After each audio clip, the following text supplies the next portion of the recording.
judge who's supposed to come forward with this information. My guess is he was hiding. He sure as hell didn't forget. Did you forget if he gave Fonnie Willis $150? McAfee also formerly worked under Fonnie Willis. That's pretty weird, because half the men in Georgia apparently worked under Fonnie Willis. When she led the complex trial division in the Fulton County District Attorney's Office, according to the New York Times. And just imagine how sterling she acted in the office and how credible she was, stuffing cash in her mattress even back then. She's so competent. They said, this woman, we have to get her a promotion. Atlanta-based criminal defense attorney and legal analyst Phil Holloway told the Daily Caller Fountain McAfee's donation was, quote, nominal, but said it should have been disclosed to the defendants so they could determine, quote, whether they believe that amount to a conflict of interest in the part of the judge. Yeah, usually this is disclosure, you cough that information up just to make sure that you're living beyond reproach. Why didn't Judge McAfee state that amount? Was it too small? Not too small to me. My opinion is, now I get to have an opinion, because you didn't live your life beyond reproach, McAfee, is that now I suspect you're compromised. I believe this donation was not insignificant. I believe $150 given to a corrupt crumb like Fonnie Willis, a barely literate imbecile who slept her way to the top and had nothing but criminals towing her ass up that hill her whole life. For you to give $150, I don't care if it was $1. You're an imbecile. You're corrupt. You're paying your way to the top. That's my opinion of it. Quote, the donation itself is more or less a token amount. I'll say it's a token amount. And was made prior to his becoming a judge. But failure to disclose to the defendants a political donation to this prosecutor can be seen as a present appearance of a conflict of interest. Yes, judges are required to avoid even the appearance of conflict of interest. And McAfee, it's not the donation, it's that you hid it. That is what is not beyond the appearance, is that you hid it. You didn't come up with it. It's always the cover-up. It's not the crime itself. McAfee got a donation to $200 to M's campaign almost as given to Fonnie Willis at this point. This is quite a party you've invited us to. Yes, quite something, although I'm not quite sure what. And $200 to Republican state representative candidate. Yes, apparently so. And all these people, these are friends of yours, Senor Bronson? No, not quite. But they certainly are afraid of me. Like that one. See that wretch? He's the mayor. Henri Lemieux. He'll do anything for $1, and I mean anything. Politics is a foul business. Oh, and that one too. That is Alberto Fusaro. He owns a sugar plantation out on the island, and he comes here to whore and despoil himself. It's a black fact. Oh, that is Hobart Crowley, a Confederate major in the war, and a hero, they say, but this is his very young wife. I mean, a young mistress, that's the natural order of things. Yeah, but a young wife is unseemly. Oh, the Redskins. I have no sympathy for them, because whoever is stupid enough to get big by the Americans, they get what they deserve, huh? Yes, and the letters to the mayor. Oh, yeah, that will serve you. There are a lot of adjectives I could use to describe. That is Hector Fellows, this self-righteous newspaper man. Maybe we'll kill him for fabulous in all the wrong Well, ways. we're not paid killers as such, not in cold blood anyway. I did not know you were so particular that you wouldn't have to say. I'm willing to help in any way I can, within reason. I'm going to pretend to understand what that means. I meant no offense, sir. I'm not None taken. Jesse Jackson or Al Sharpton. Bogus You want to get vulgar racist? Go listen to one of them. You'll hear some more. How about Non vedo Joe l'ora di Biden? guardarti Listen to a Joe morire. Biden podcast if you want to hear someone Well, really it go to has the been core wonderful of conversing racism with you, like but I you've can tell never that you seen are before. very So these people busy, need and to I get won't out. waste any more of your time. Yes, yes, yes. Go enjoy yourselves and mingle with this vulgar scum. It'll make you long for the days when you could shoot each other and scoop cows up on the open range. The rest of what voters have to Those say. sure We're were going to the spare you days. some of that. Good But day, here's gentlemen. Robert Good day to you. Villa, But before you go, Esquire. what I've heard his name exactly bounced are your around my plans? audience a lot. Well, we've Nathan not made Wade's any... ex-lawyer, Terrence Bradley, Well, testified at the Fannie Willis we are disqualification going hearing to where need government some prosecutors money. called him a liar and accused him of assaulting But employees there's and money at the clients. trolley Just remember station. that. That's how they They keep a treated lot of him. cash there in Is the if day. you're going to Now, come I in and could not testify, even Terrence Bradley, myself we're going to ruin you. snatch This is money. back, Bill, But on you, some footage. We as a haven't seen guest, this yes, particular footage as yet. my guest, do Sorry, it, well, huh? my messages, no problem. Okay, good day, gentlemen. Goodbye. So, wait for an answer question. Ok ragazzi, adesso il vino buono. I just wanted to get Robert's response on that. Whoa, we're going to watch this again really quick. Watch how the judge snaps at Terrence Bradley. I just want you to compare how was Terrence Bradley addressing the judge compared to Fannie Willis, where the judge did not snap at him. Watch it again. All right.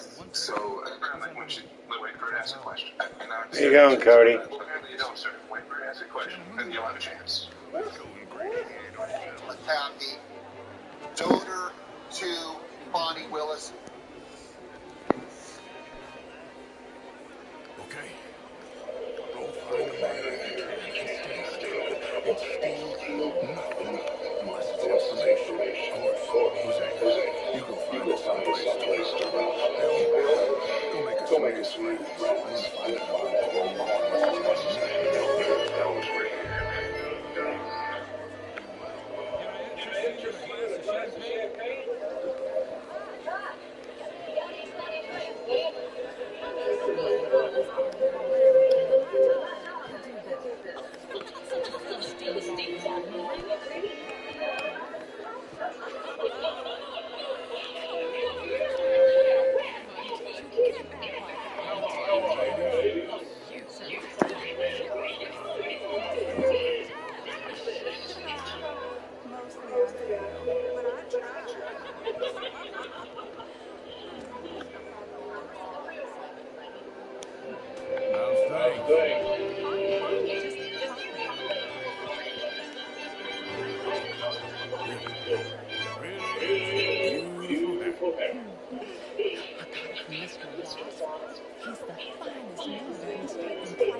about Champagne?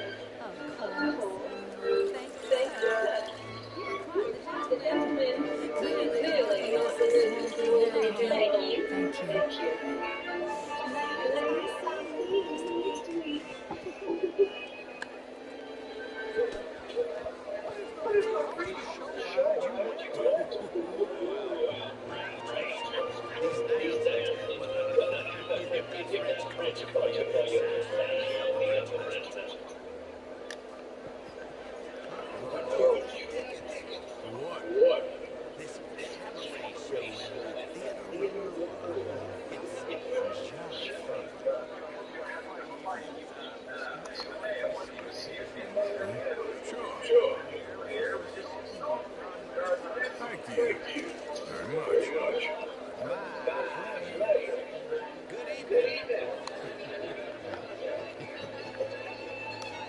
Bonjour, monsieur. Can I help you, sir? French, sir.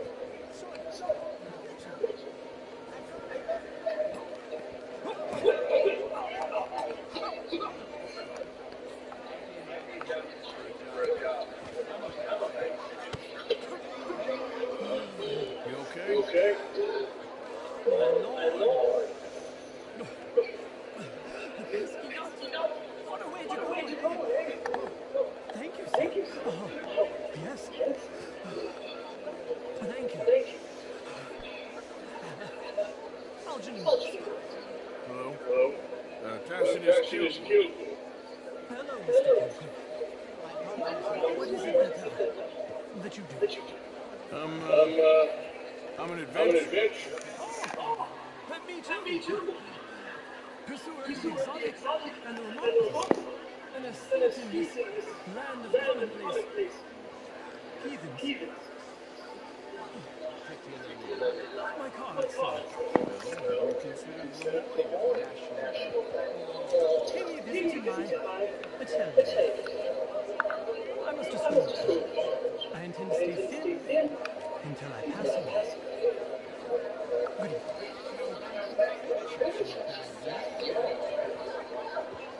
evening.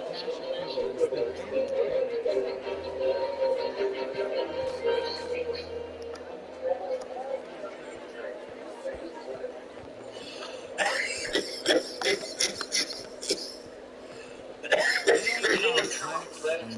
And only an idiot like you, buddy, would try to make it so. I will not deny it. It is so, but perhaps now is not the time. Typical pansy. You are drunk, Ferdinand. I'm not drunk, fool. But this man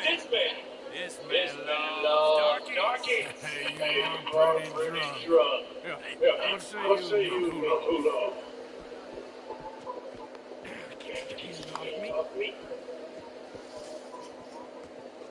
Come on, sleep it off.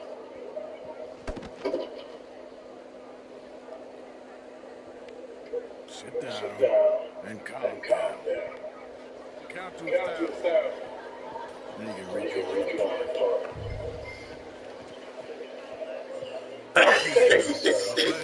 Henri Lemieux. I hope you're enjoying my party. Mayor, Allegedly, it's quite a place you got here. it's not mine, and this city is horribly like that, but I can still put on a good show. Do you know every year? Right? We seem to have another deranged drunkard on our hands. Shall we? My lord, that's fantastic.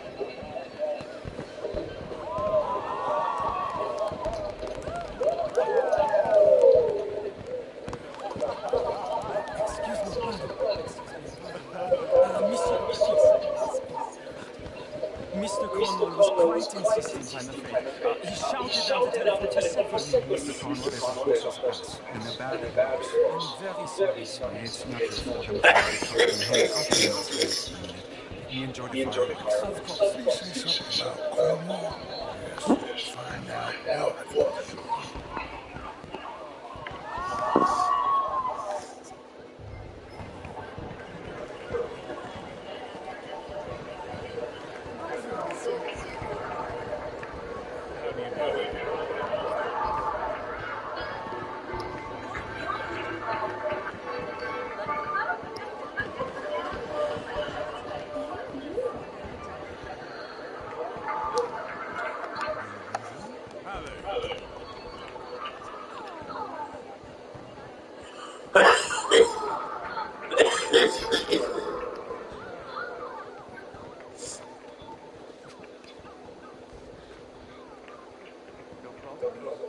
Everything's fine.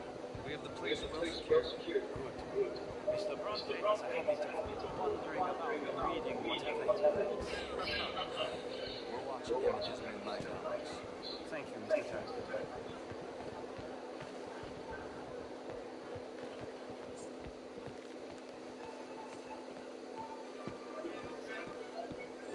Hey!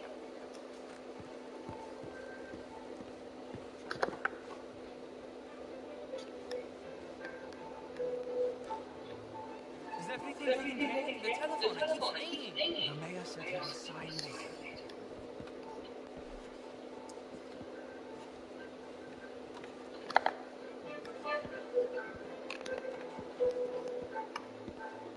Marie! Find that little reprobate and beat him! We will not have standard slip in this house! Have you lost your mind? I said, have you lost your mind? Come here. Look at me. Look at me.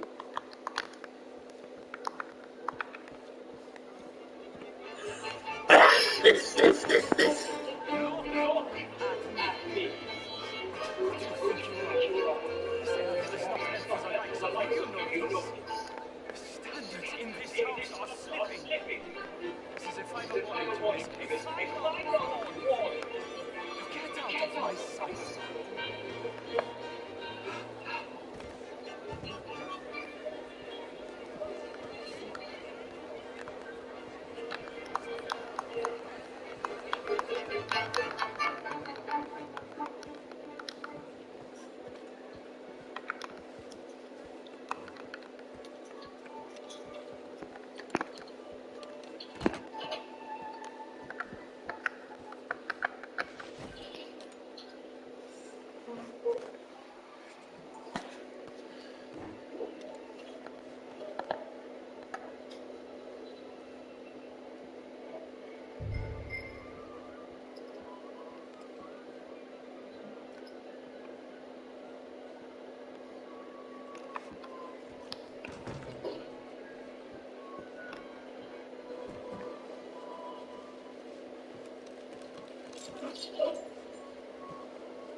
Mr. Leviticus Cornwall. Top secret. Extremely confidential. Very interesting.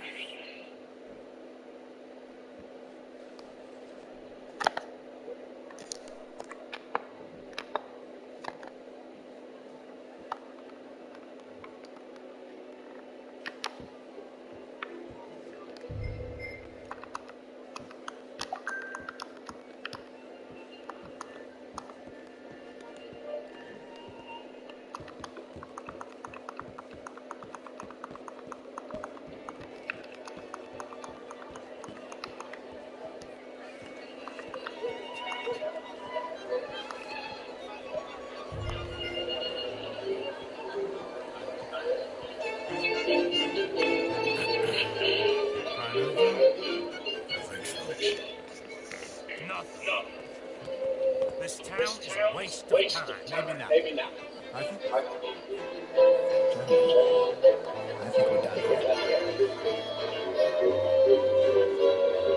What did you find out? There's plenty of money moves through here, of course. I think I found out how we can grab some of that big bank. Real one, I mean. But not yet. See? And this stuff, what? If we're gonna leave, that could be the one thing we need. There's also that trolley car station Senor Bronte told us about, and I heard about a high-stakes poker game. Come on.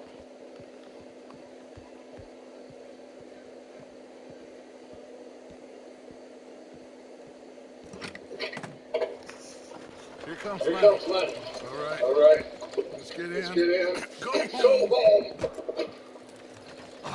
I ain't never felt so awkward in all my life. All them folk are so pleased with themselves. High society pigeons. If you ask me, it's more torture. That's the point, isn't it? Let the people torture themselves.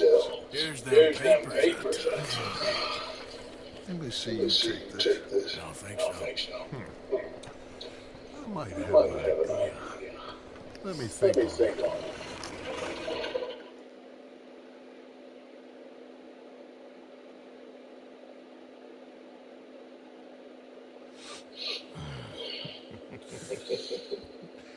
Interesting times. I guess. Yes. So what's Next? Dancing lessons? Deportment? More along the lines of armed robbery. Jose is handling reconnaissance on the bank. He and Abigail gonna run some inspections. See how the law reacts. Good. Oh, when I spoke to Edwin Miller. Fine man. Here helping the Indian chief. Yeah, I met him too. The mayor. He's lobbying the folks in San Diego on their behalf. Maybe we could help. Maybe. Now, I think there's a lot of money on the riverboat. A lot of money. And Trelawney, he's investigating for us. He says to meet him at the Taylor. Okay. One big score down here, Arthur, and we disappear. We are almost heading home. Where is home? I don't know. Exactly. But I can smell it.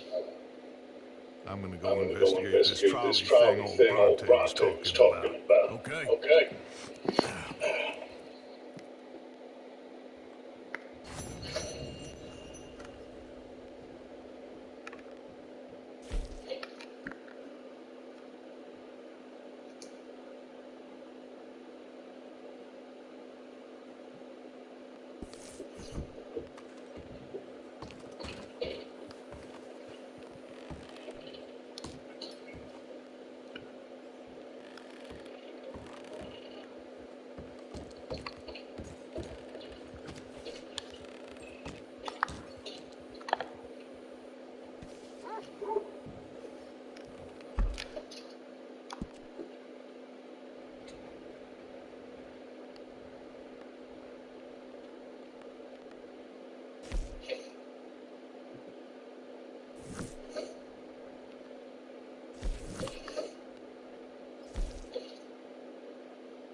Buongiorno.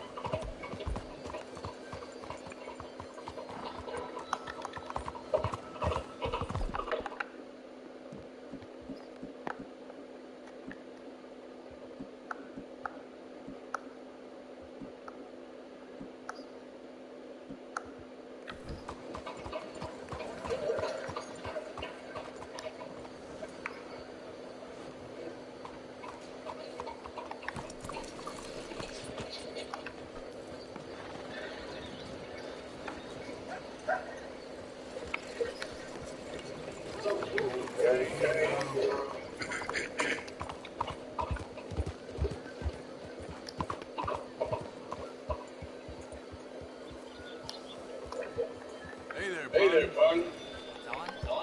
Your face looks familiar. Good morning. Morning. 先生，先生，早晨。早晨。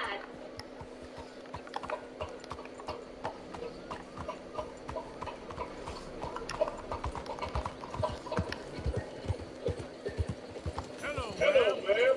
Hey, Yeah, good morning. All right,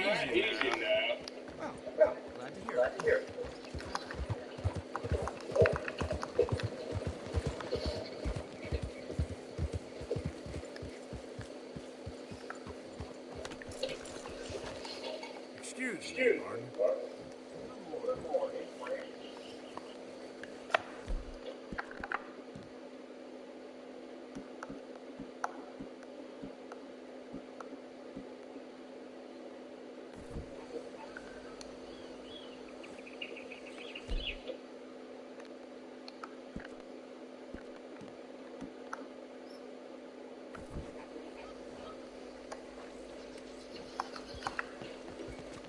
Howdy. Howdy. How's your How's day? your day? Excuse me. Hi Hi there, there, mister. mister. Morning to you, partner. You look like a man on a mission.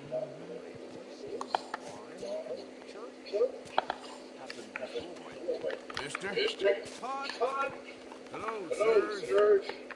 Mais Hey, bonjour. bonjour. Nice Nice people people around around here. here. Bonjour. Bonjour. Anyway, didn't mean to Didn't mean to disturb you folks.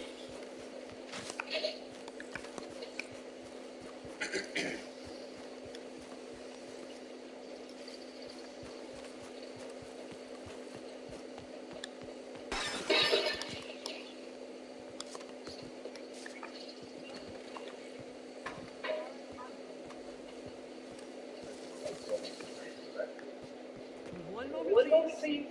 please. This is extremely delicate. Hey, Hey. There. Oh, wonderful. Wonderful. May I help May I you? help you? I don't I don't know. know. I met you. Remember? At that party? That party? Oh, yes. Yes. You saved You my saved life. my life. I am I eternally am eternally yours, yours, Algernon Walls, Walls, purveyor of the exotic and the exquisite, Enchante. enchanté. Tacitus Kilgore. How can I help you? How can I help May I you? interest May I you interest in you a in hat, perhaps? Perhaps. How about How a about a nymph? nymph? I import I them import from them from Brussels. Brussels. The idiots in The this idiots town in all this want town all want Italian nymphs, but the Italians make the coarsest of marble. I mean, quite frankly, the Baroque is an abomination. Belgium. Belgium. Now that Now that is a land is for a the land for the connoisseur. Oh, yes. Oh, yes. As As I I always always say. say. But, But, I'm not really a nymph kind of man. No, of course, No, to of a course, family. You want you want something something more tangible, more gothic. gothic. I also make I also make corsets. Would you corsets. like a Would you like a corset? corset? I always wear one. No. I don't think so. Yeah, I ride a lot of horses. Whalebone not stick in. Well, a cup of tea. Cup of tea.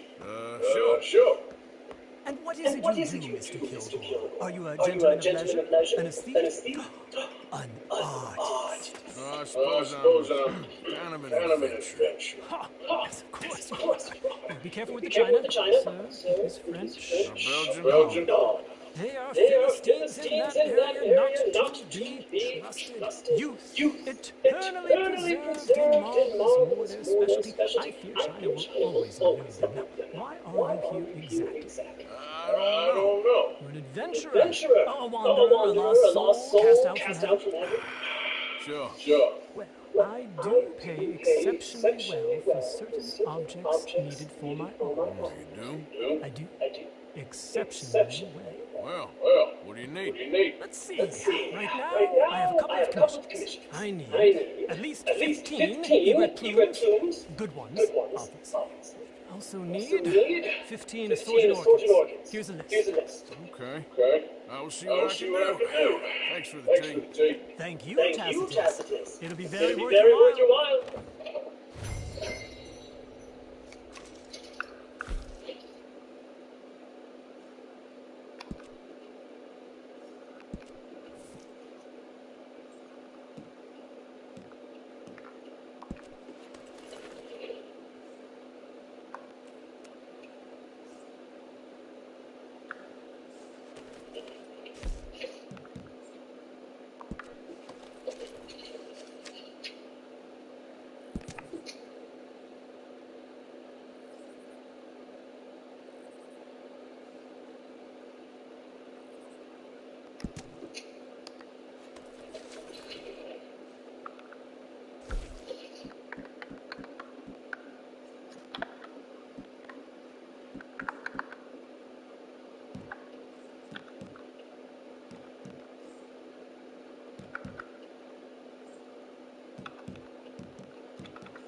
Morning, Dave. Mister? Hey there. Excuse me, madam. Behind you. Bonjour, How y'all monsieur. doing? Morning to you. This is turning into one of them days.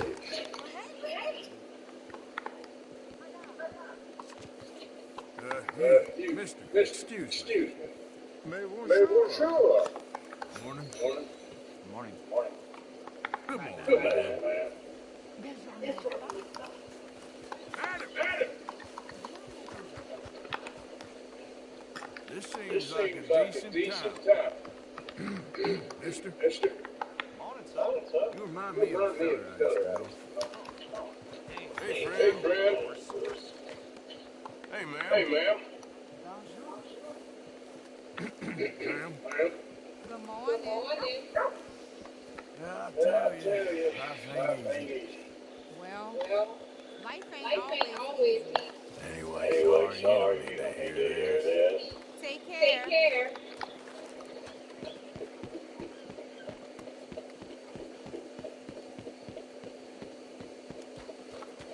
Hey there, mister. Place to see uphill on account of you. Pay me what you got, mister, and you won't get hurt. Oh, this ought to be good. Quicker. No. Faster. Hurry up. Here. Was that real? Get a move. Let's do the business, get you. I'm going. You stop right now. Get back here. Help. You deaf or something? Keep your mouth shut. You're dead, friend. Please, quit this. You gonna keep your mouth shut? You ain't have to worry about me. Since you made me work, you can empty your damn pockets, too. Here, okay, just take it.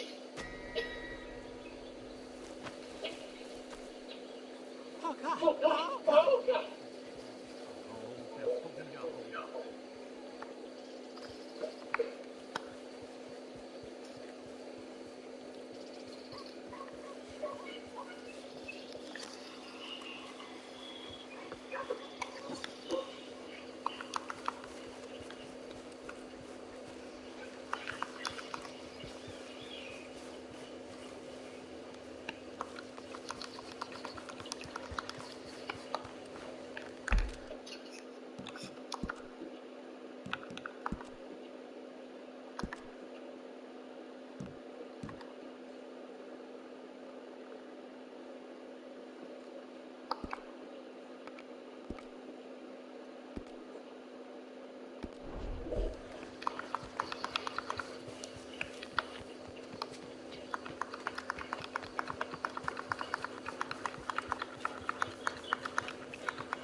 Morning, Dave. Oh, I forgot to say. Give me all your money. Well, take it then. You damn thief. See? How easy was that? Now, keep this between us. Will you get out of my sight?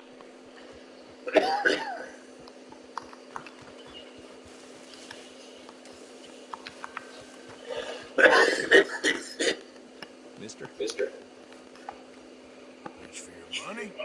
Nothing else. Don't make me hurt you. Whoa, we don't need to do this. Come on.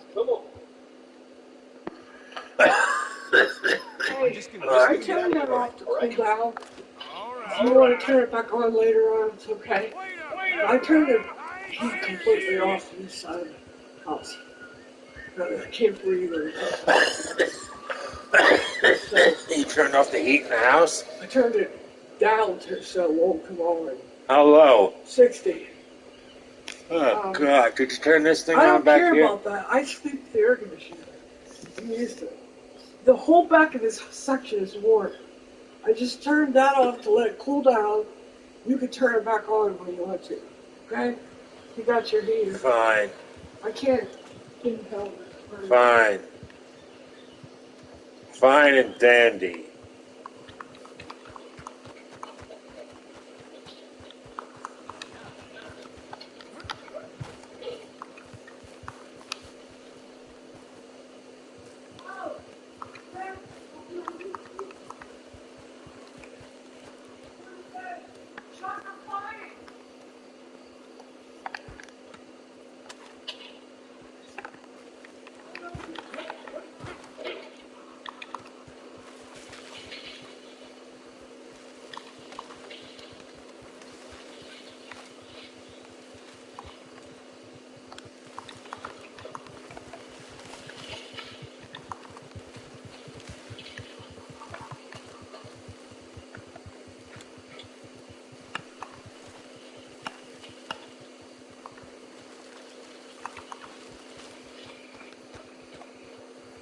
Sorry. No, I'll stop it now. I thought so.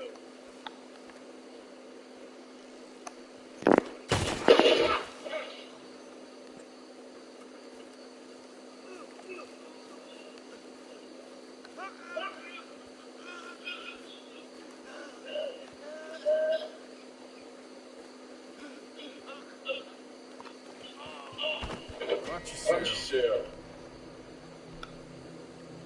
I want to kill him.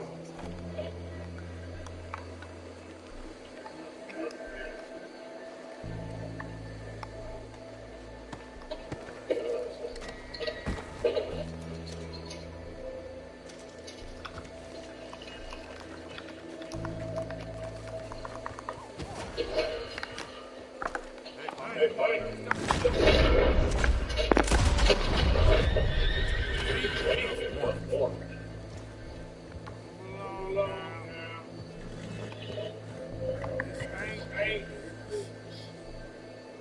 Turn around. Get off my Come on. Keep moving. Not near pieces. Nothing to do with me. You don't think I did this. I'm only gonna do one more.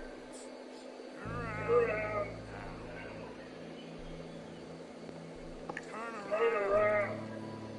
Get off my path. Move along now. This ain't no business.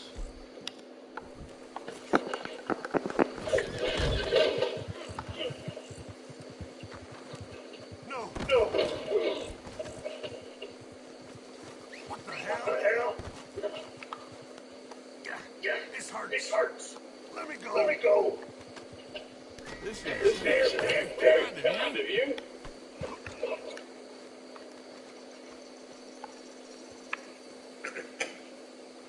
You're coming with me.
Good night, Sonia.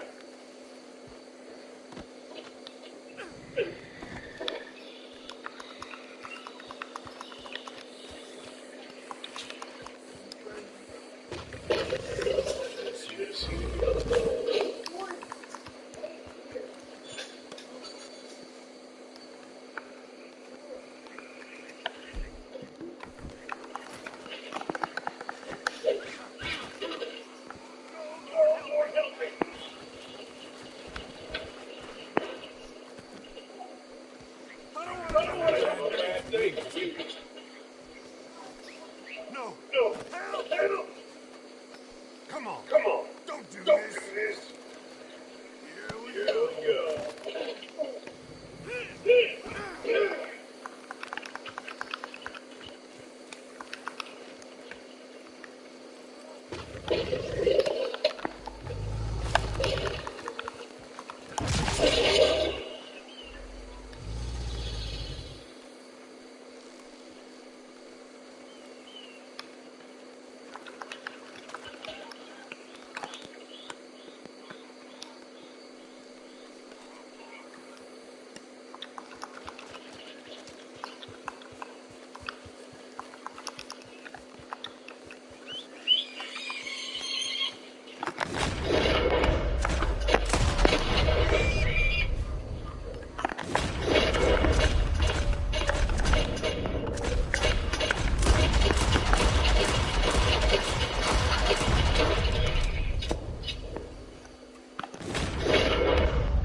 That horse don't listen.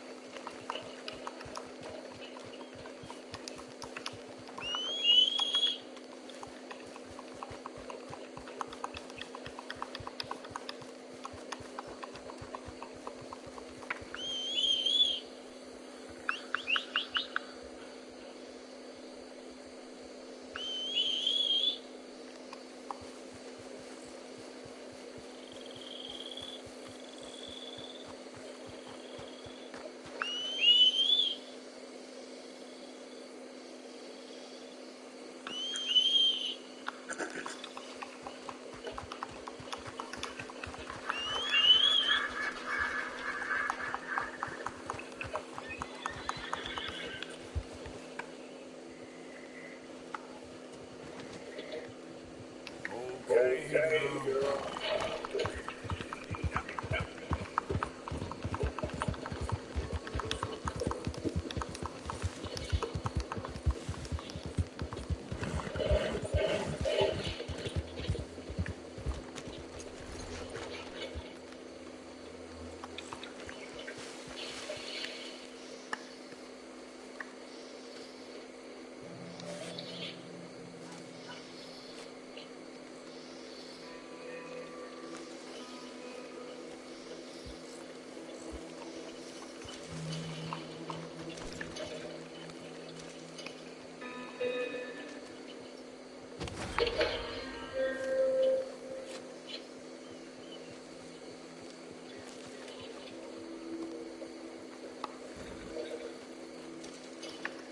Come on, girl.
Kamala's hubby, Dougie Fresh, saying out loud what the entire country knows by now.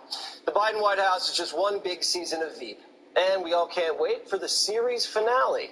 In case you haven't seen it, Veep's a comedy about an incompetent and vindictive female VP as she claws her way to the top. Sound familiar? You know what I would like to tell people, but obviously I can't? I'll say it here. I should be president Yep. because it is my God turn. Are you ready to step into the role and do whatever the country would need? Absolutely ready. But thank God our president is in good shape, in good health. Because words have many meanings, and what we mean to say when we speak those words can mean so many different things, we can confuse our own meaning and misspeak. The significance of the passage of time. So when you think about it, there is great significance to the passage of time. And for today's episode of Veep, Joe Biden kicking Commander out of the White House, forcing the presidential pooch to live with some relatives. After Cujo for the White House staff doing all-you-can-eat buffet. Documents show Commander Biden bid and attacked Secret Service members at least 24 times. And that's just Secret Service. One incident forcing a White House tour to stop as janitors mopped up blood from the floor. Commander also terrorizing Biden's beach house, where one unlucky soul got 6 stitches after suffering a severe, deep, open wound. Commander's rage was a real treat for the media. I said to his name, Commander, that's in charge. He's in charge.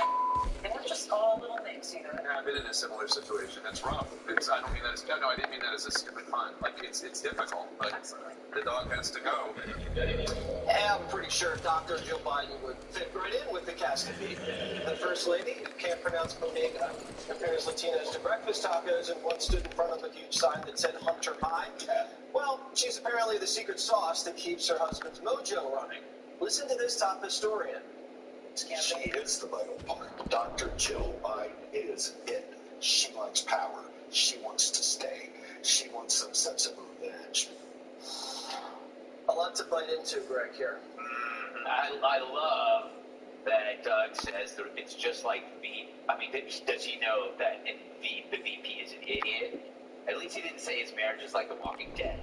You know, he could have done worse, but that's really, he obviously doesn't watch the show. I think about the dog, we need to call it what it is. It's an incisor erection. It's the work of extreme MAGA Republican dog trainers. Yes. Exactly. Is a dog a German Shepherd? You see what I'm saying? By the way, it's not just one dog. The dog before Commander was Major, and it also had to be shipped out years ago. So it's not the dog, it's the owner. Joe takes care of pets the way he takes care of unwanted grandkids. He asked me to take the dog out of the pasture. Speaking of, he claims they sent the poor dog to a friend, perhaps out of the country upstate, where he could play. What does that sound like to you? They Epsteined the dog. How soon do we discover that the poor dog is found in a kennel with a bed sheet wrapped around his scruffy neck, and how convenient for that? You might think it's a challenge to indict an entire administration based on this dog story. I accept that challenge. If a president can't control his dogs that attack brave Americans, how can he govern a country that's being invaded on both borders? As we know, the president has a very high threshold for other people's pain. He laughs it off, he blames others, he's okay with rampant violent crime, he's okay with merciless Venezuelan gangs, and now he's okay with attacks on the Secret Service. It's this cool ambivalence, Jesse, that I can't stand. As someone who suffered a severe dog bite, I can't imagine what it's like to have blood dripping off of your limb onto the White House floor. I'm sorry, I was just so distracted. Your hair is really on. I mean, before the show. let's say that. Right. I have great hair. In the early 1900s, heroin. Hair. Jesse, you have great hair, but like, Oh my gosh, it's all the way across. Yeah, It's like bags and you just flip them up. now back to the story. It is incredible. Thank you. First of all, on the Veep front, it reminds me of when Doug and Kamala kissed with their N95 masks on. Remember that one? That would have definitely happened in Veep. First of all, if any of our dogs hit somebody, they're out. We need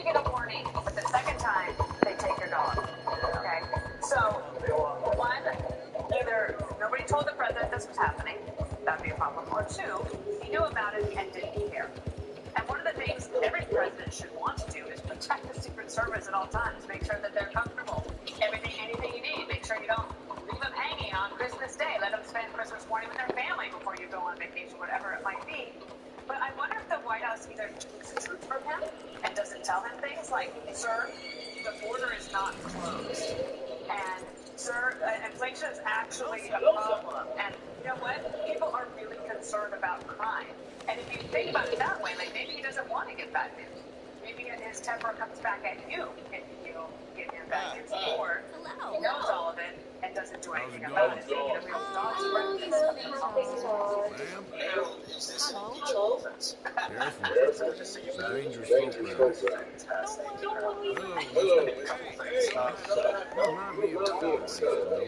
This dog is a protected dog, and we should all have a commander in our lives that would protect us like this. And I can't.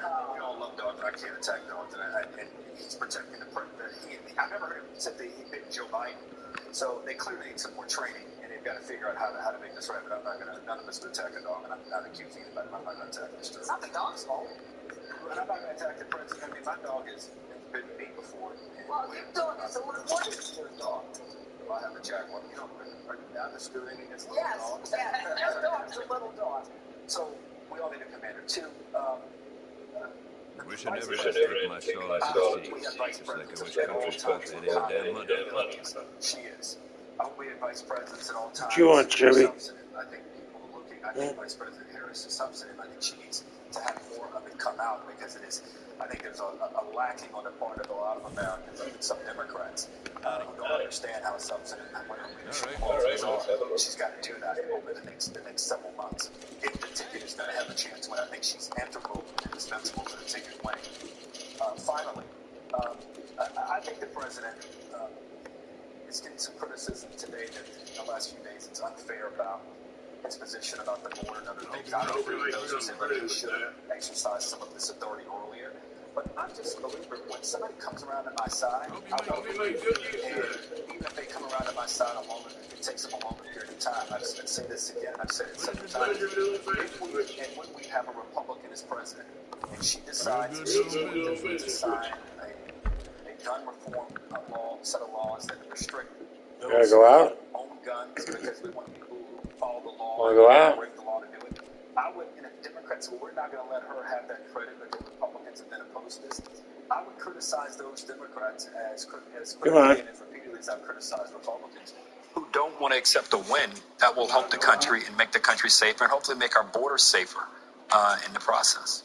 Judge Janine, you're a dog owner. Your thoughts on Commander? Okay, the first thing I want to talk about is the vice president's husband. What is he? The second male? What is he? Second gentleman. Okay. He can't possibly grasp the meaning of the analogy between his wife and Veep. Because if he saw that show, he would never say we live it because she's an incompetent idiot who doesn't stop laughing. Now, maybe he thinks that there's an analogy to be made. And one thing I disagree with Harold, although I love you, is he said, you said we don't understand her leadership qualities. That's a quote. It's up to her to make me believe in her leadership qualities, and it's not my fault. It's her fault. Okay, which is the same scenario with Joe Biden. Joe Biden blames the victims. He actually blamed one agent who said Joe Biden said he lied about Major attacking him. Now, when a dog attacks 24 people, or two dogs attack 24 people, the dog is living in a dysfunctional environment. Okay, there's something wrong. He's either getting involved in Hunter's cocaine, the dime bag, something's going on, or there is just not a happy place. And it's just a reflection of the environment that he's in. And it's not just Secret Service. So if you want to blame the Secret Service, it's the executive staff, it's the White House workers closing off the East Wing for 20 minutes from a tour because there's so much blood on the floor. I mean, I've had Doberman pictures. I've had Bouvier de Flandre, who were very serious guard dogs. I've had serious guard dogs. I've had them trained to be guard dogs. Never had a problem. Never had a problem with these dogs. But if I did, you could rest assured they would have sanctioned me, and I would have had to euthanize the dog. So the bottom line is that, there's something going on in that family that's not right. They can't even train a dog, and we're supposed to have them run the country. And as it relates to Jill liking power and craving revenge, I mean, think about it. The woman was a teacher at a community college, and now she's basically, with the right hand of running the United States because Joe can't do it, and so she is.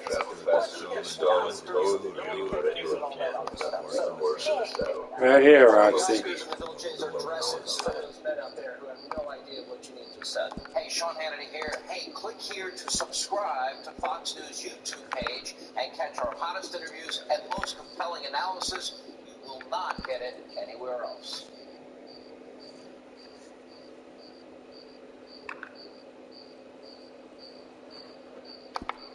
I've run this stall all the way from here to the border. Tonight, breaking news as we come on the air. The first private company has landed on the moon. NASA saying the Odysseus lunar lander has just touched down on the moon's surface, making it the first U.S.-made spacecraft to successfully touch down on the moon in 5 decades. It launched just 7 days ago on a SpaceX rocket from the Kennedy Space Center. We're breaking down everything you need to know about this historic moment. Also tonight, the investigation into what caused a wireless service outage that affected customers nationwide. Connection cut off to tens of thousands of cell phone users this morning, many saying their phone had been turned to SOS mode and they were only able to dial 911. First responders flooded with calls. Could this have been the result of a cyber attack? President Biden slamming an Alabama Supreme Court ruling on frozen embryos, calling it a direct result of the overturning of Roe v. Wade. More fertility clinics in the state now pausing IVF treatments over fear of legal repercussions. Some women left stranded after already spending thousands of dollars to start the treatment. Do they have any other options? Deadly police shooting. Newly released body camera video shows the moment police in Los Angeles fatally shot a 36-year-old man who was holding a plastic fork. What officers say they believed he was armed with when he reached for one of their beanbag guns. Controversial display. A North Carolina teacher labeling classroom doors as a, quote, white entrance and a, quote, colored entrance as part of a Black History Month lesson. The school removing it and in the district calling it inappropriate, but many coming to the teacher's defense saying it sparks important conversation about the history of segregation. Plus, the president of Mexico publicly naming New York Times journalists during a press conference and releasing their contact information.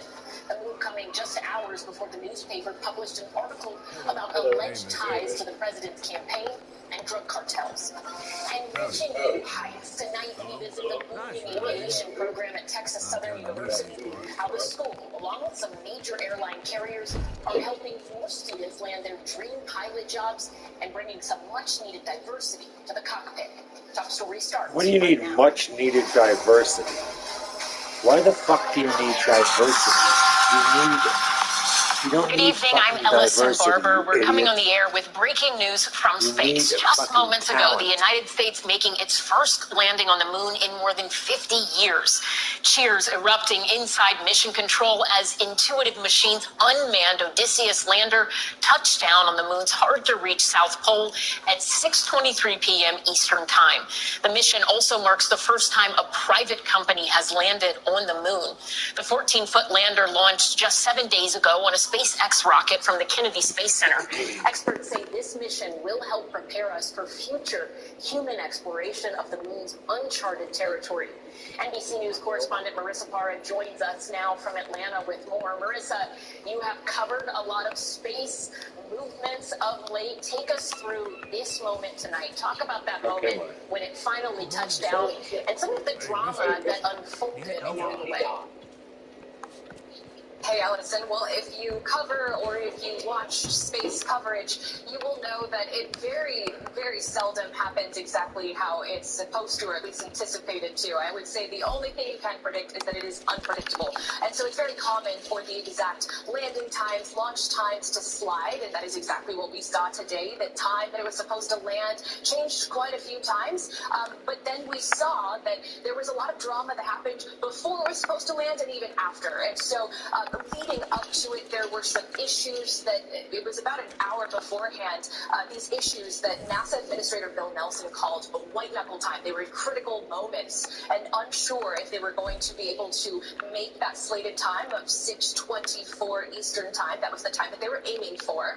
And then they were able to do some patchwork, if you will. And so then, even as we approach those crucial moments, and we're talking about in the minutes and even seconds before and after that aimed landing time, everybody was waiting with their breath, holding their breath. We saw collectively the mission control, people online were waiting to find out if it was successful. So, Allison, it was over 20 minutes, roughly 20 minutes of waiting until we heard that confirmation that history was made. And although, of course, there's going to be questions on what is the state of this lunar landing, what does it look like, those are things that will be answered once we get those images. It takes a lot longer for the actual images of the landing to come through, and of course all of the data with that, but we do know there was a successful landing on the moon in some way, shape, or form. Yeah. And this obviously a very historic moment for the United States. NASA Administrator Bill Nelson spoke moments after touchdown. Let's listen to some of what he had to say. Today, for the first time in more than a half century, the U.S. has returned to the moon. Today, for the first time in the history of humanity, a commercial company, an American company, launched and led the voyage up there. And today is a day that shows the power and promise of NASA's commercial partnerships. Marissa, talk to us about where exactly this landed. What makes the location, the South Pole of the moon, so special here? Exactly, and that is actually part of the reason why we were probably seeing a lot of the challenges that we were. So the conditions on the South Pole, the south part of the moon,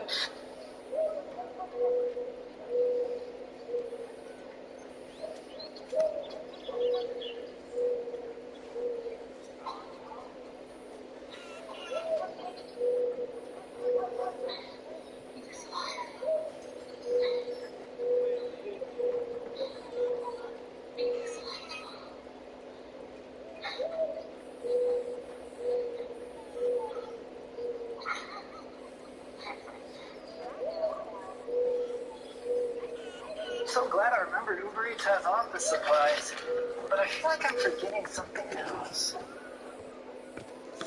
Oh, shoes untied. Nope.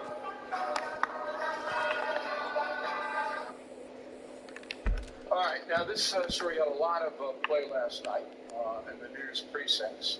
33-year-old Kristina Karolina, dual Russian and U.S. citizen, ballerina, okay, donates $50 to a Ukrainian charity.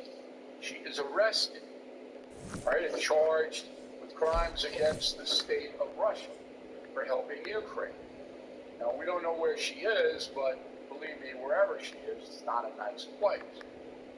So, this raises the specter in my mind. What were you doing in Russia? Why would any American citizen be in Russia? Why? Because they'll pick you up. Even the media people. I mean, they're really brave. You got the Wall Street Journal guy in prison now for more than a year.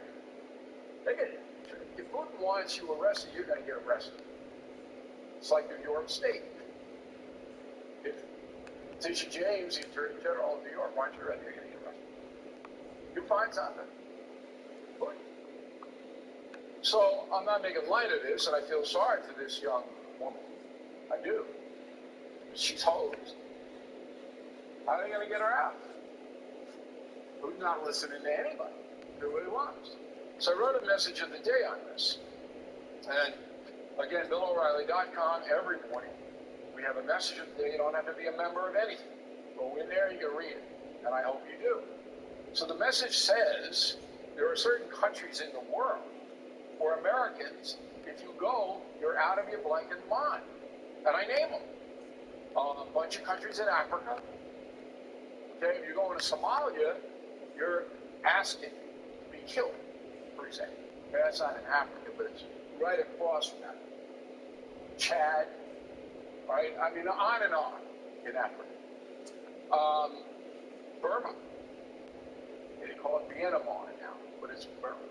You go there, Haiti. You go to Haiti, no. I've been to Haiti twice. I got caught up in the Aristide Revolution.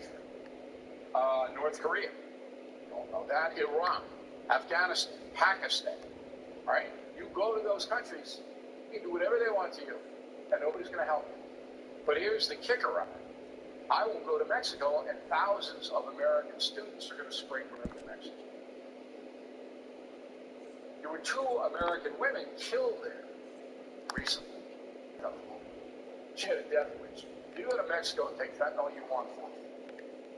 And the other was caught in a crossfire in the Cancun area by the Carmen South. So why would you go to Mexico? If you get in trouble there, get intoxicated, whatever, nobody's going to help you. Nobody. Why would you go there? You either go to the USA or the Caribbean or Hawaii or whatever, but thousands of people. Now what's wrong with their parents? My God. Now there are places in the United States I will not go. Oakland, San Francisco, right across the bay, south side of Chicago, 9th Ward in New Orleans. Not going there. Now, I went through the Bronx the other day, South Bronx, very tough. Okay, but I was in a car. Back in the car. Now, this is coming from a guy who faced violence in El Salvador, Argentina during the Falklands War, Northern Ireland, and Haiti. I'm not afraid. I'm just not stupid. I know what these countries are. You go there, and if anything happens, you rent a car in Mexico. Say you go to Cancun, beautiful beaches, and say you rent a car, and you get a flat. You're screwed. You see that? Those cartel people, those thugs down there? Arizona, about thugs. Okay. So a 38-year-old woman, Denise Villegas Arich, was murdered in the Soho Hotel in Lower Manhattan. That happened on February. Okay? The guy who murdered her, Brad Al-Mansouri, 26 years old. In Arizona, Maricopa County, stabbed 2 women there. They're not getting this wrong. The cops in Arizona got it. He's now being charged in Maricopa County. The county attorney is Rachel Mitchell. And even though the murder charge in New York is not being charged, this guy should be extradited back to New York. As Mitchell said, I'm not sending him back.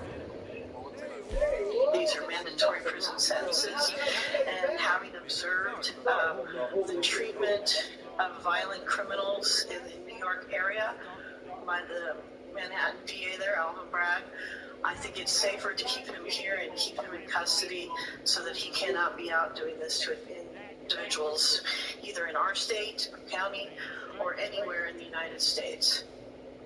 Now, it's going to surprise you. That's not fair. Alvin Bragg wouldn't release this guy. As bad as Alvin Bragg is, he's horrible. He would not release this guy. Not on Capitol Hill. Okay? But, as Mitchell is making a very strong point, Maricopa County is much more secure holding criminals than New York City. There's no doubt about it. There's no doubt about it. And she's angry enough about what's happening in New York. So I'm going to send him back. He'll face charges here. It's mandatory prison. I think she'll have to send him back. But she's making a political statement here to embarrass Alvin Bragg. It should be embarrassed. But Bragg wouldn't release them. Bragg's office says, quote, "It's deeply disturbing that D.A. Mitchell is playing political games in a murder investigation." This is from Emma Tuttle, spokesperson for Bragg. Boy, I wouldn't want that job, Emma. I'll tell you what, that's a tough slog, boy. Smart life. So, apparently, there are problems with the let's go switch them. They break. Much more so than they used to. I don't know. I'm not an appliance guy. I don't know. But it's a big study that says 43% more spending on home appliances than you did 10 years ago. That's because they're breaking, I guess it was plus more money, whatever. So we, in the Smart Life segment, have recommended to you that you buy warranties to cover your appliances. Okay? Because they're going to break. Now, the companies that we have checked out are Choice, Select, Home Service Club. Okay, now the Home Service Club is more expensive, but I'm not going to, because I don't know anything, it's wrong of me to make. But again, Choice Home Warranty, Select Home Warranty, Home Service Club. So, Smart Life, got a bunch of appliances, you take out the warranties, they come. Contract. Black Americans celebrating Black History Month. 26% of all Americans celebrate Black History Month. 76% of Americans. Yeah. Do I celebrate? I don't know about celebrating, but there's a lot of African American history in American prison. Some of you don't know. African Americans don't know. So I guess I'm celebrating it by writing it in a book so everybody will know. But Black History Month is certainly worthy, and fascinating history. Homicide case alone. It's worth your time. Today in history, February 22nd, 1732. George Washington is born. Okay? 292 years ago. So, he's born in Westmoreland County in Virginia. That still exists. And that's George is an old guy. We don't have any baby pictures of George. I wish we did, but there weren't cameras then. We have no babies. That's a baby. So. Okay, so he's the eldest of 6 children, George. And they got a big farm. And then he had 3 half-brothers and 1 half-sister. So there's a big crew. Lots of kids on the farm. And George is the oldest. It's called Ferry Farm. When George is 11, his father, Augustine, dies. Okay? And the family's left without a patriarch. 123 slaves. Okay? It's a big crew on the farm. Washington inherits that and runs the farm, but he's only 11. So his mother, Mary Ball Washington, is furious that her husband didn't leave the farm to her. The reason the husband didn't leave the farm to Mary Washington is she's a nut. We opened confronting the presidents with this situation. You see how crazy this woman is. Washington didn't even go to George Washington. Didn't even go to her funeral. It's staggering. Anyway, George doesn't want to be a farmer. He goes, gets a job as a surveyor in the Shenandoah Valley. Then he signs up for the militia. Then the British take him because obviously the British were running the colonies at the time. They take him out to fight in the French and Indian War. He does very well there. He's very brave. He comes back, a military veteran, only 22 years old when he's fighting in the French and Indian War. And the rest is a history. He makes a name for himself in Virginia. He's a warrior. They appoint him as the commander of the Washington, born 292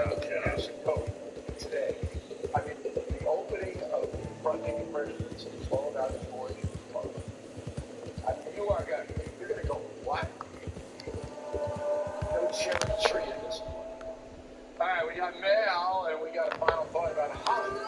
We got a lot of mail about how's Holly doing. We'll bring you up to date, and we'll traditional media is complete about they're hiding something big. People are being lied to. But you know the truth all along. Time to prepare for what is coming now. So get started at preparelikebill.com.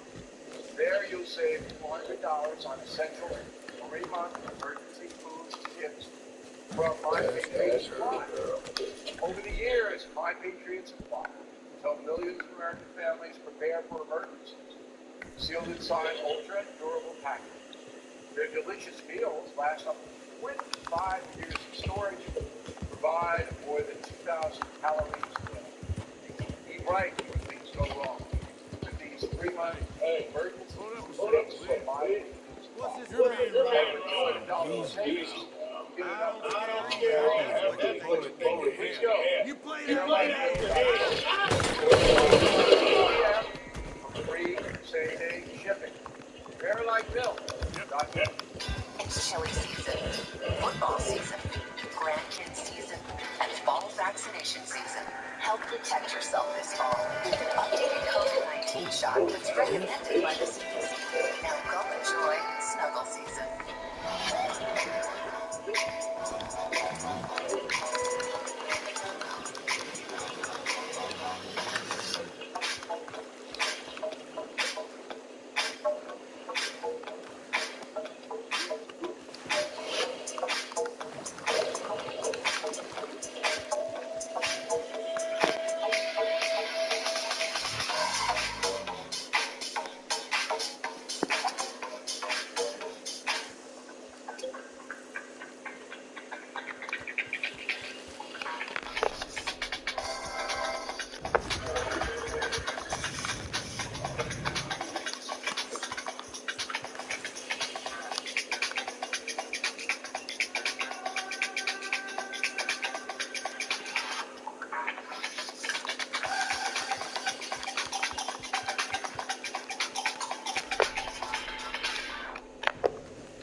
Dig into DIY. I made that. Get your garden on. There's just so much to do. And find your favourite home, in or out of this world. Wowzers. Now this is a room I could walk with. How great does this feel?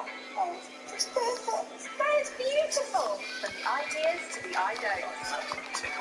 Catch the best of it all from across the pond. Tune in to BBC Home and Garden. Streaming now on Pluto TV.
life at a very, very low price.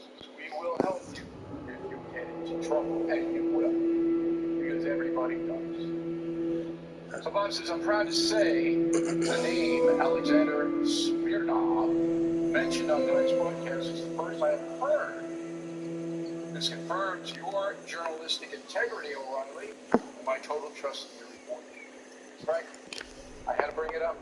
We did not mention this guy. Again, we did not confirm anything about it.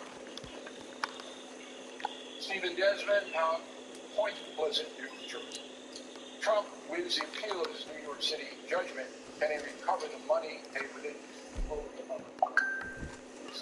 and it's possible that he'll recover from the state of New York. I don't think that'll happen.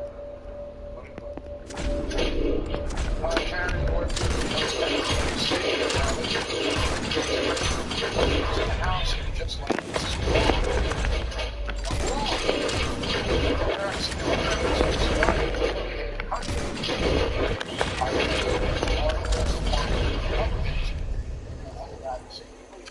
I think you're right about that. I don't think the far right Republicans all hate the country, but that wasn't the point. The point was that you have extremists in both parties. And McCarthy should still be figured out. He did a good job, in my opinion. He got booted because of the right-wing extremists of the Republican Party. That hurt the country. Hurt the party, hurt the country. Wisconsin, I don't know. I'm watching him. It's all right, it seems. McCarthy was a good speaker that. Grasped the issues. He had negotiating skills. They voted him. Got these guys. Come on. Extremism does not help the country, no matter what side it's on. Jeff Fight, Burton, Michigan. Very much enjoyed your interview with Phil Balboni tonight. Authoritative discussion on Ukraine and Israel. Something sorely lacking from the corporate media. Okay, so it's dailychatter.com. That's our foreign news partner. I'm glad you like the discussion. Those are very smart guys. Want interesting foreign news? One. Carl Ochevsky, Altoona, Pennsylvania. The message from their guest, who was your former boss, is ominous. The other NATO countries cannot help Ukraine because they stood down at the end of the Cold War. I learned something. I did not know that the munitions factories in the EU countries are not speaking. Therefore, the heavy weaponry all comes from the USA. Now, Germany, I think, is an exception. They can turn out. Shane Sager sent a point forward here. How did Franklin D. Roosevelt become the second president after he forcibly relocated Japanese Americans to concentration camps? There weren't concentration camps, but I'm not excusing huge mistake. Every single president. Every. All 45. Ray McDonald, McKeown, Mississippi. My wife and I enjoy the Spin News every night, especially the word of the day. We end up checking the meaning. Who selects the word? You're looking at them.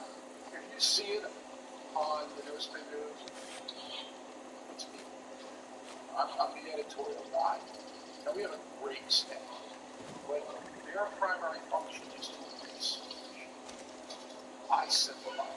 The reason I don't tell you the meaning, what the meaning of the word is because when I was in grammar school, St. Regis the nun said, look it up, you'll never forget it. And I think that's better. Dorothy, concierge member, we had thought of the day, follows my heart. I want to watch my kids enjoy what they would get when I die. After I'm gone, getting an inheritance from the person who passes makes an eternal rich. It's a little more complicated than that. If you give money to your children, you better make sure they are responsible citizens. You're not going to waste it. Now, obviously, after you die, you have nothing to do with it. You got to be careful, all right? You can't indulge, because that can sap motivation. But, Kansas City, Missouri. I have an idea for Smart Life. My family and I are going to go on summer vacation next summer. Summer vacation next summer. Can't afford to fly, so we're driving around. Would you consider sharing your 5 favorite cities? Depends what you want. I can't do that.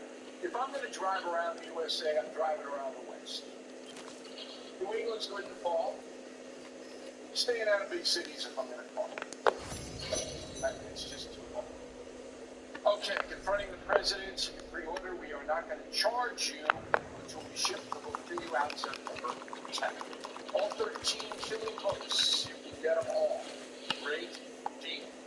BillO'Reilly.com. Killing Crazy Horse, $12.95, limited time on this. We're running out of them. And word of the day to not be rested. RESTIVE. We'll get up, back to quality. Your safety is important, and I am happy to introduce you to Byrna, a self-defense solution that will help keep you and your family safe. Byrna offers a powerful non-lethal pistol with air gas, pepper, irritants, and kinetic projectiles that disable attackers in 30 to 40 seconds. It's all legal in every state, and no background checks are required. And they ship directly to your door during Friday. They are American-made in Fort Wayne, Indiana, plus U.S. government agencies and partners. If you are a gun owner, you need options. Avoid the complexities that come with taking a life and having to defend your freedom of life. And if you're adverse to firearms, Byrna is a good alternative solution. So please visit Byrna.com/Bill. Receive a 10% discount. That's BYRNA.com/Bill. Stay safe with Byrna.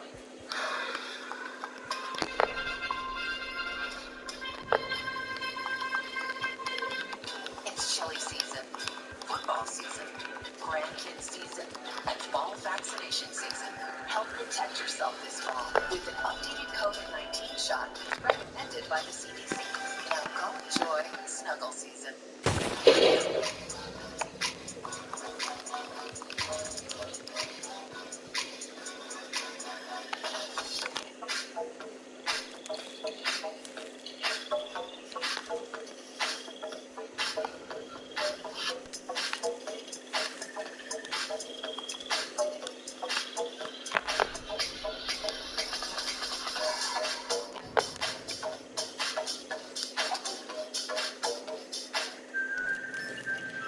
Something amazing is happening here.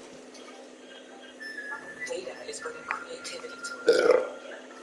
That's because CDW showed animation studios new ways to maximize their infrastructure, then built a flexible Dell Technologies data solution. More automation lends greater efficiency, which means creativity stays the star of the show. Make amazing happen. Dell Technologies and CDW. This is not just a tool that helps you compare Medicare plans. This is Medicare made easier. Find low-cost copays with Walgreens Find RX coverage. At Elizabethtown College, we combine the most sought-after professional programs taught by outstanding professor mentors with guaranteed high-impact experiences like research, internships, and cross-cultural study. All founded on a 120-plus-year tradition of learning to think critically, analyze deeply, and communicate effectively. Your best life is calling. Answer here. We can show you how. You can show the world. Dig into DIY. I made that. Get your garden on. There's so much to do. And find your favourite home, in or out of this world. Wowzers. Now this is a room I could walk with. How great does this feel? Oh, it's perfect. That is beautiful. From the ideas to the I don't. Catch the best of it all from across the pond. Tune in to BBC Home and Garden. Streaming now on Pluto TV.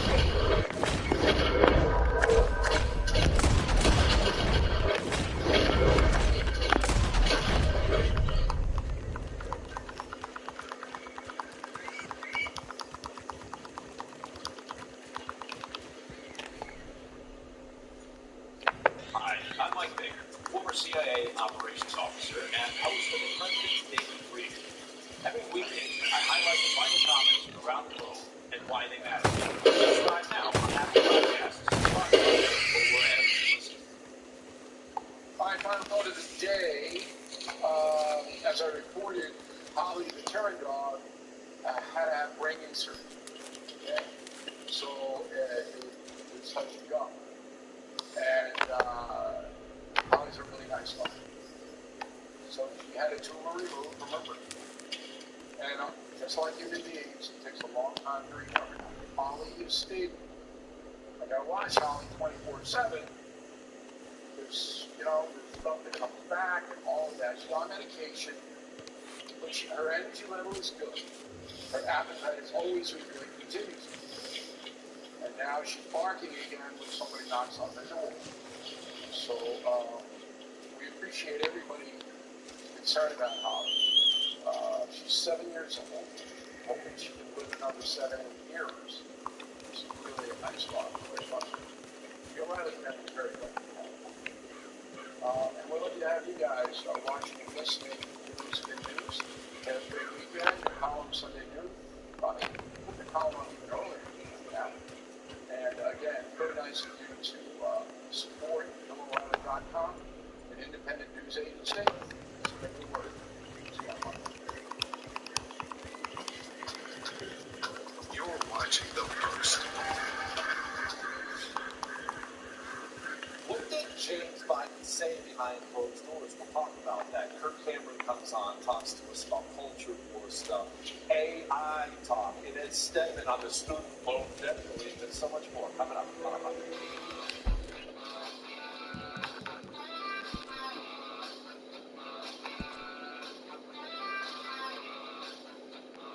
We're going to talk to a GOP congressman in a moment. Let me explain why we're going to talk to this particular GOP congressman. James Biden, Joe Biden's brother, had a closed-door meeting with the House of Representatives yesterday where he had to answer questions. What kind of questions? Well, probing questions about just how compromised the President of the United States of America is by our enemy, China. Realize that there's endless evidence that the President of the United States of America is compromised, probably paid in some way, by the Communist Chinese Party. Now, knowing that, understand this. In this closed-door meeting yesterday, from my sources, it was virtually empty. Congress is on vacation, and the GOP loves to tell us every single day how much they're out there and they're fighting for us, and we're fighting for you. Send me $25, but I'll stop Joe Biden's agenda. Nobody, I should say hardly anybody, could even bother to show up. I would like a party that cares as much about what's going on in this country as I do. I long for that. How do you not even show up? The President of the United States of America allowed a Chinese spy to traverse the country from the Pacific to the Atlantic before shooting him down. Doesn't that tell you something? Shouldn't you be curious? Anyway, the media keeps trying to tell you that there's no evidence Joe Biden's compromised and corrupt. They tell you all the time. There's no evidence tying Joe Biden to Hunter Biden's businesses or any improper activities. When you hear that, what do you think? I think it's blatantly false. No evidence. There's no evidence tying Joe Biden. I am curious about that, and I'm so curious that we brought in one of the congressmen who cared enough to show up yesterday and ask James Biden some questions. I credited for that. Joining me now, Congressman William Timmons of the great state of South Carolina. Congressman, one, credit to you for being one of the few who showed up. I understand it's vacation time and most did not. But you were there, you were not. What did you learn behind closed doors? Well, I think we all know that Joe wasn't right on the operating. That was confirmed yesterday. He said repeatedly in regards to the millions of dollars they got the Chinese Communist Party linked company CEFC. He trusted Hunter. He trusted his judgment. Georgetown and Yale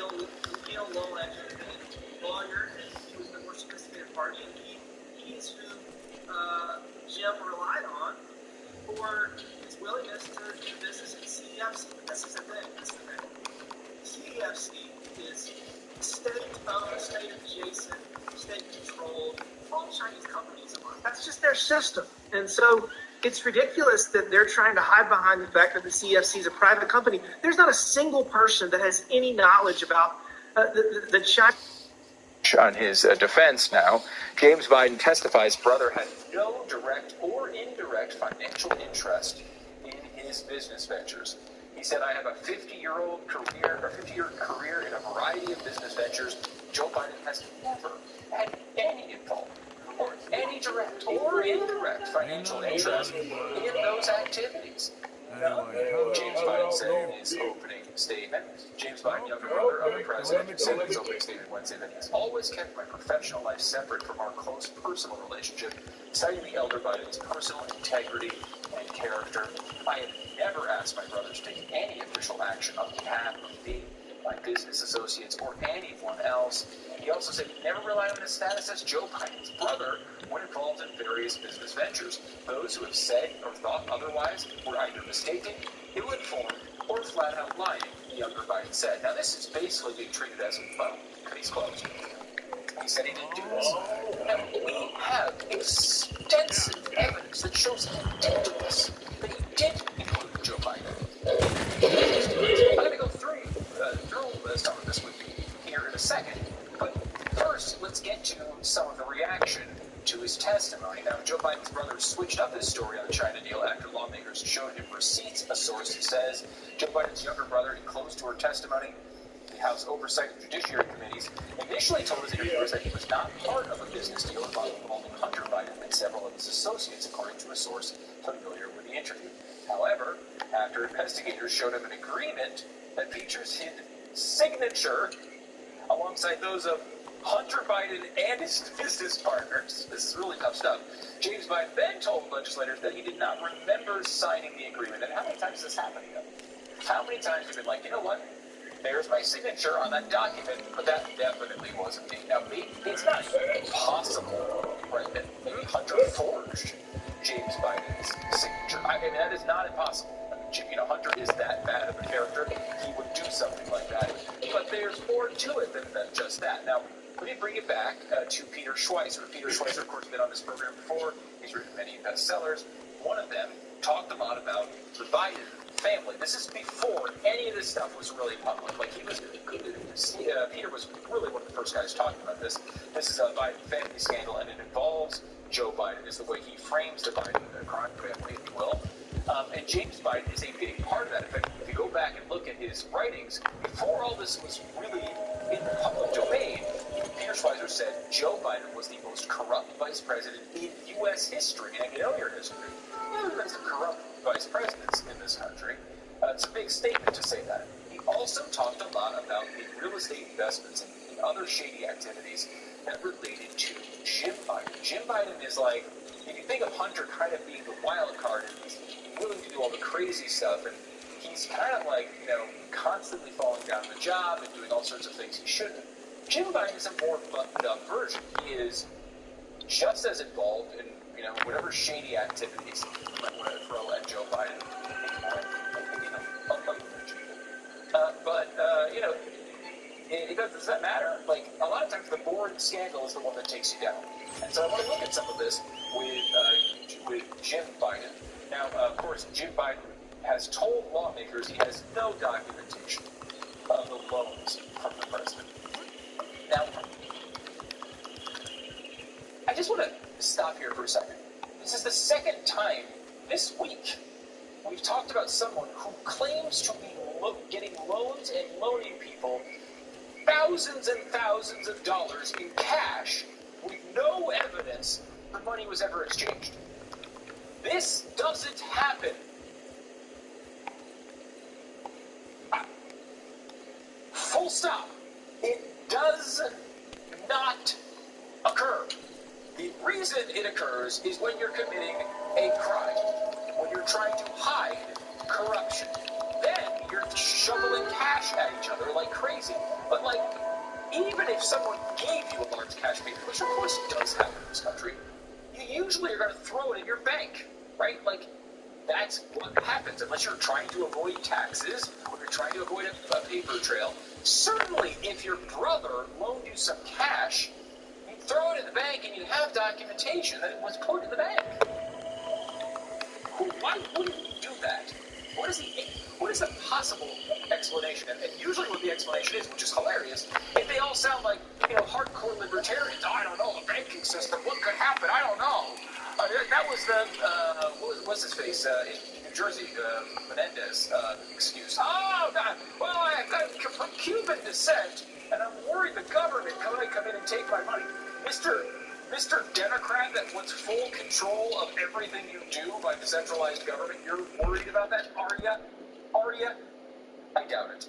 This is essentially the exact same excuse that Fonnie Willis gave earlier when in her testimony, and we mocked that just as hard because it's nonsense. Everyone knows when you do stuff like this, you're hiding something. Every judge knows it, every police officer knows it, everybody who's everybody knows it. And of course, that is the excuse from Jim Biden. There's a National Review story, 5 major questions lawmakers should ask Joe Biden's brother. Let me go through them real quick. You should read the piece and get the answers here. But was your brother ever involved in your Chinese business dealings? Why did Joe Biden require plausible deniability if he wasn't doing anything wrong? You'll notice plausible deniability in quotes there.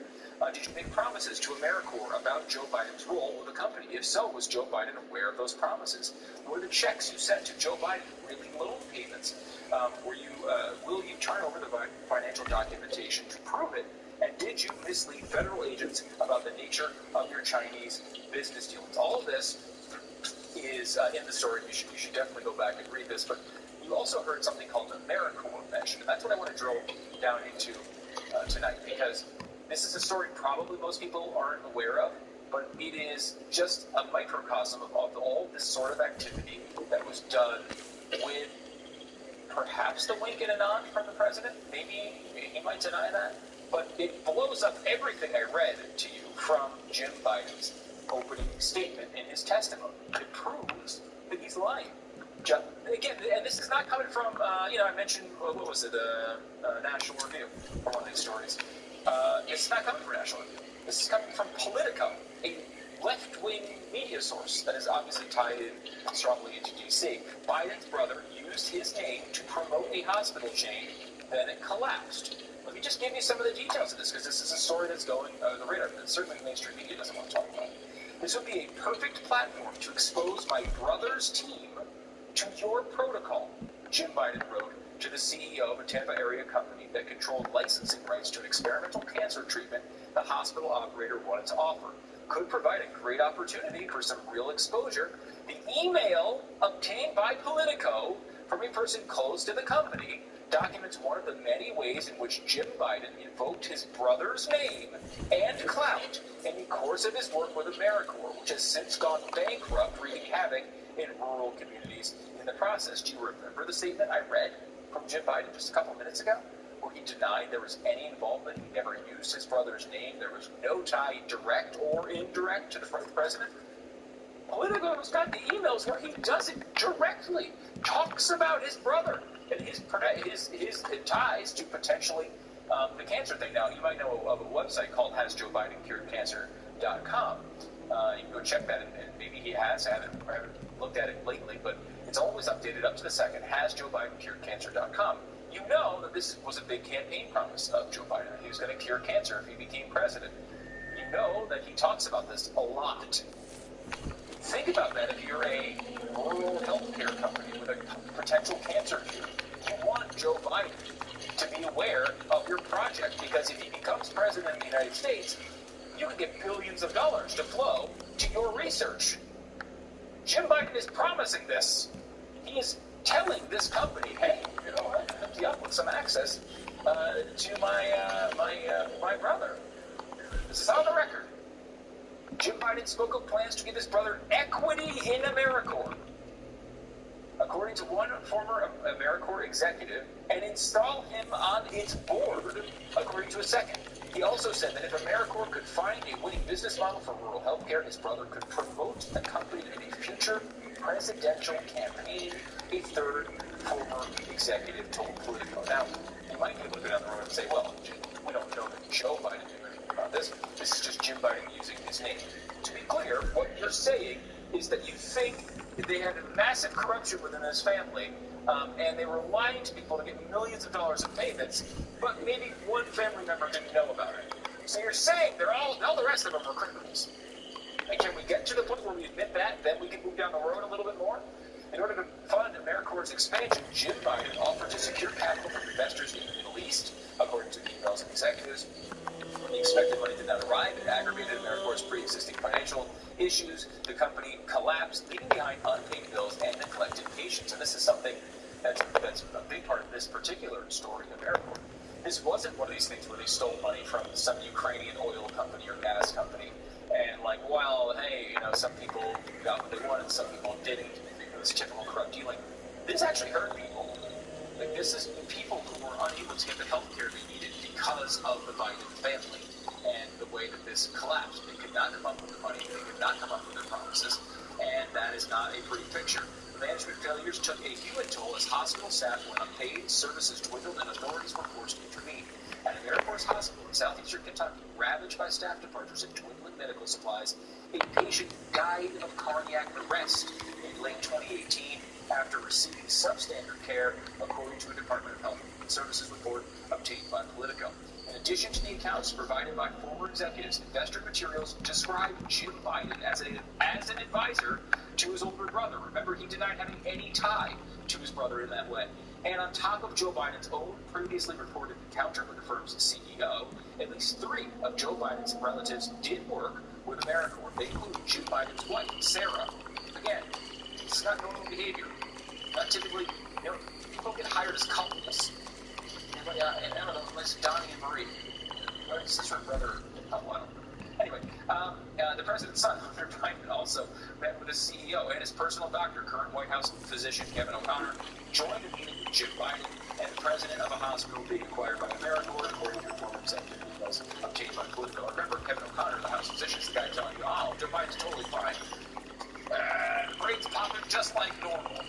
Well, he had these meetings as well. Gee, I wonder what happened.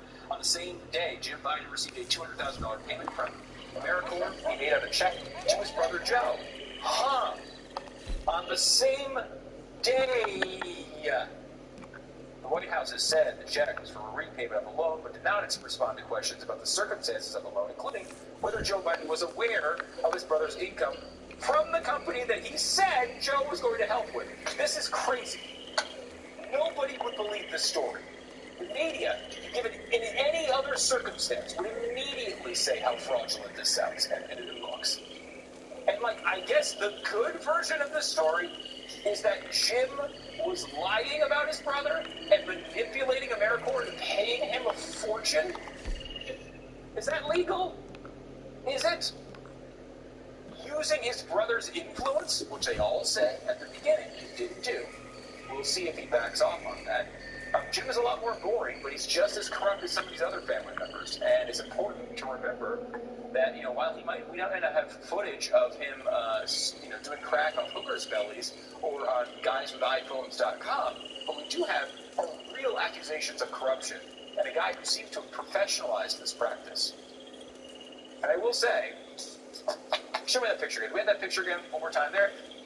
There it is. There's Joe Biden and Jim Biden. Which one do you think is Hunter Biden's dad? And I asked that. It's a little bit of it's just an honest question. I will say, Jim looks like Hunter a little bit more than Joe does. But here's the thing. With this family, if you look at the possibility, let's throw that as a possibility, that Jim Biden actually is the father of Hunter Biden. Let's just throw it out there as a possibility to entertain it just for a second. The fact that Jim Biden is hooking up with his brother's wife is about the most wholesome thing that has ever happened in this family.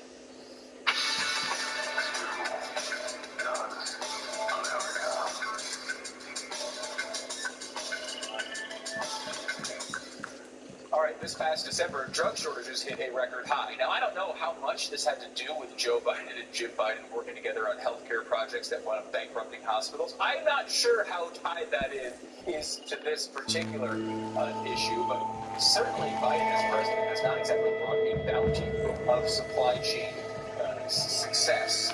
So as we go through this presidency, as we see all sorts of these things happening, we wonder what are the consequences. I mean, there's delays, there's treatment cancellations, there's unfortunate rationing of vital medications, even things like antibiotics that are plentiful in this world. Well, Joe Biden's America may have not been around, so what do you do about that? Could it get even worse than this? I think the answer to that is certainly yes. This is why you need the Chase case. It's a personalized emergency kit that contains 5 essential antibiotics that treat the most common deadly bacterial infections. Get your own. You can buy a gift card for your family or your loved ones. They can customize theirs. You can customize yours. Chase case makes this really easy. It's something that you should have on hand because food and water aren't enough. Never get over someone trying to kill you. Well, I'm still here. Enter the code STEW at checkout for your discount on the order. Again, the promo code is STEW at JaceMedical.com. JASE Medical.com. It's the Jace case from Jace Medical.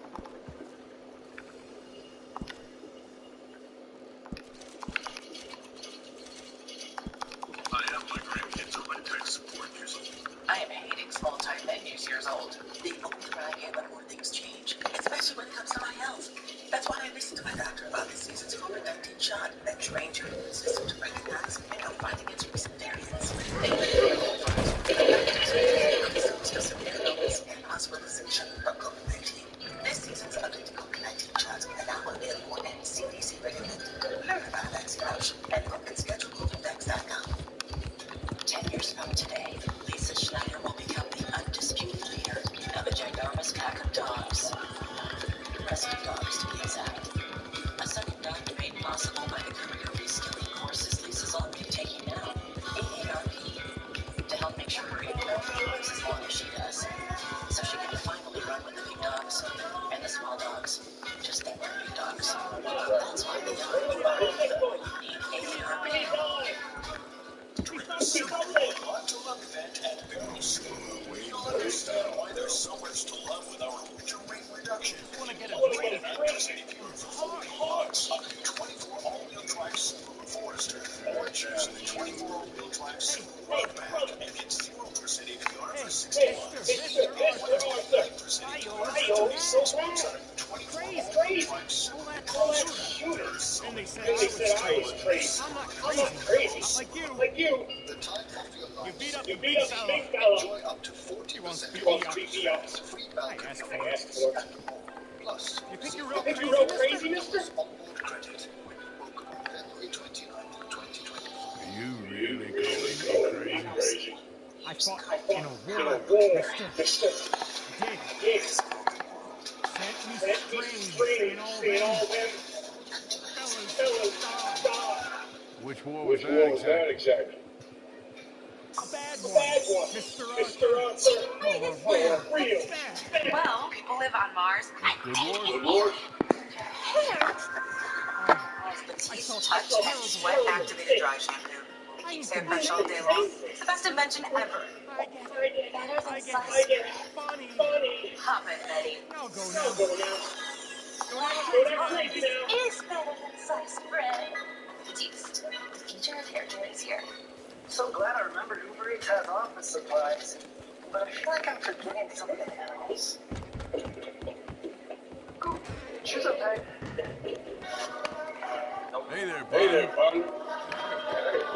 hope you keep the peace for once, you brute.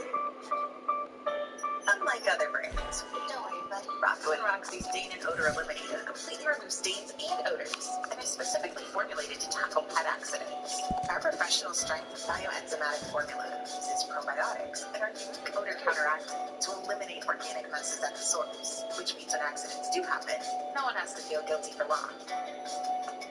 With Rocco & Roxy Stain and Odor Eliminator, it's like it never happened.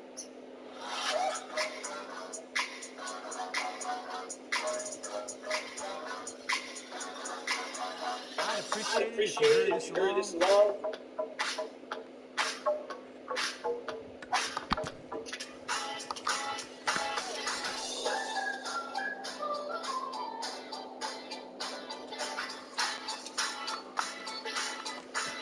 Okay then. Hey, move! Watch out! Hello.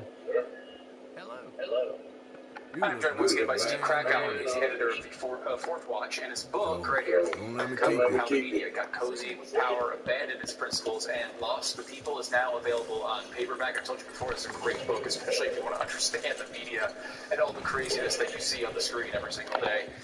Steve, thanks for coming on the program. Steve, great to be back. Of course, also executive producer of Big Account program. Yes, I should point that out as well.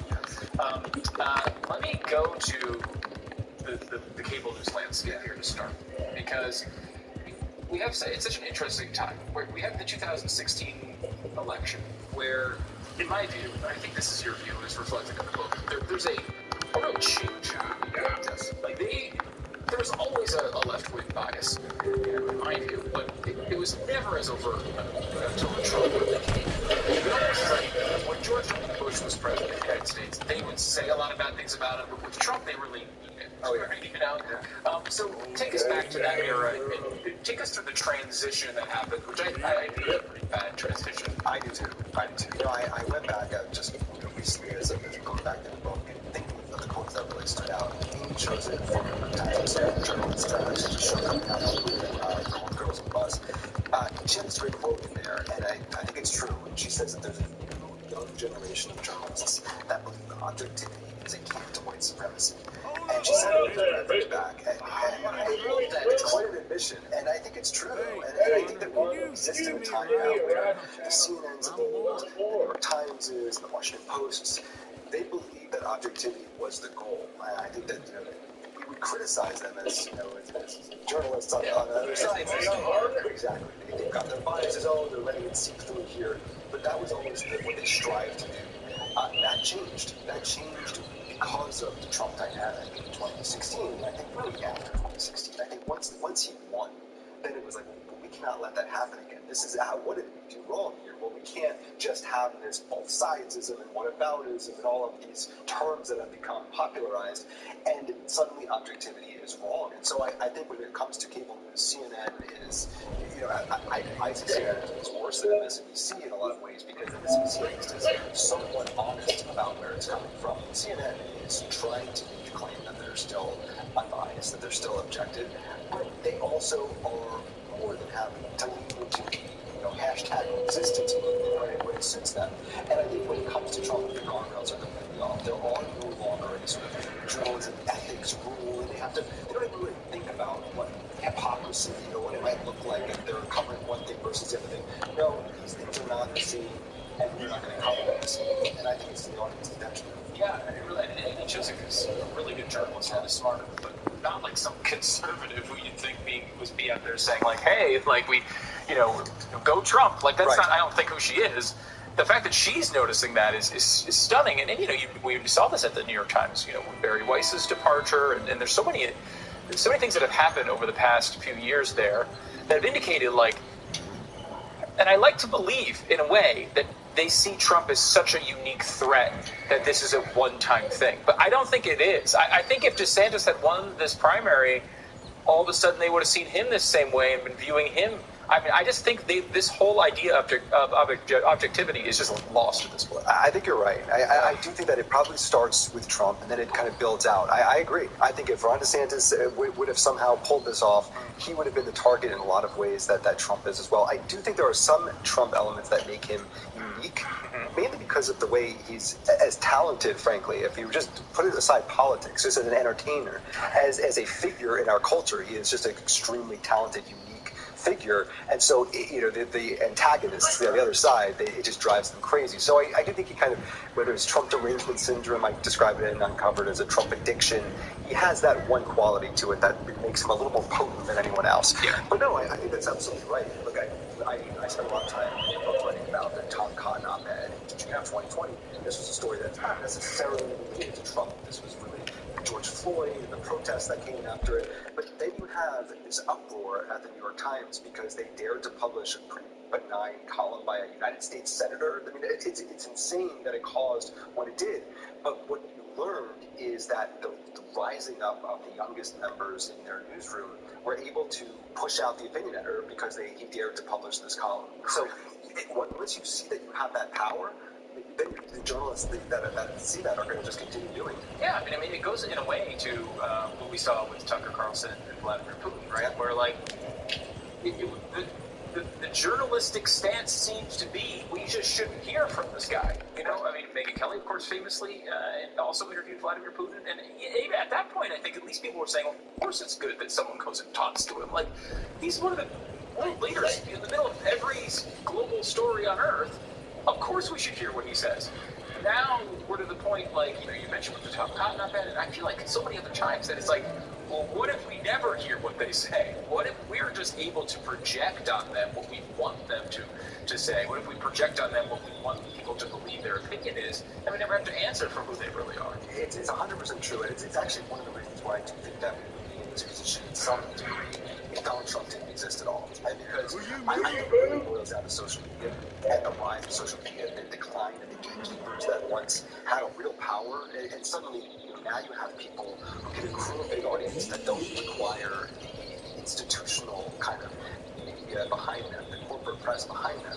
They can actually develop an audience. Essentially, everyone's a journalist in a lot of ways because you can build on X, formerly Twitter, and whatnot. And so I think it really causes massive fear by the people that were once in charge, by the gatekeepers, by the establishment.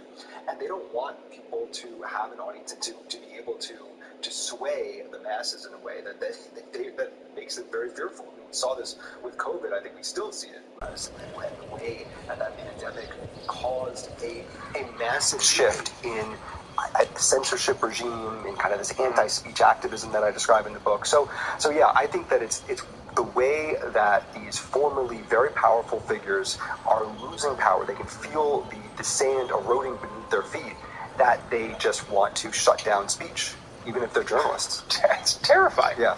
So let me look at CNN, for example, here. And you know, I think it's easy for probably me and you to sit here and say CNN is bad and everything they do is bad. You know, we both used to work there. Yeah, so, I mean, I'm not, you know, like, I'm not inherently anti-CNN by any means. But, like, you know, their approach to, especially since Trump has been in office, has been terrible to me. But, like, trying to give them the benefit of the doubt here for a second, they saw the abandonment of half the country from them. They went all resistance, and yes, they had good ratings during the Trump period, but as that faded away, ownership changes, they realized we've really hollowed out our audience. Now we can only do the MSNBC thing or nobody will watch.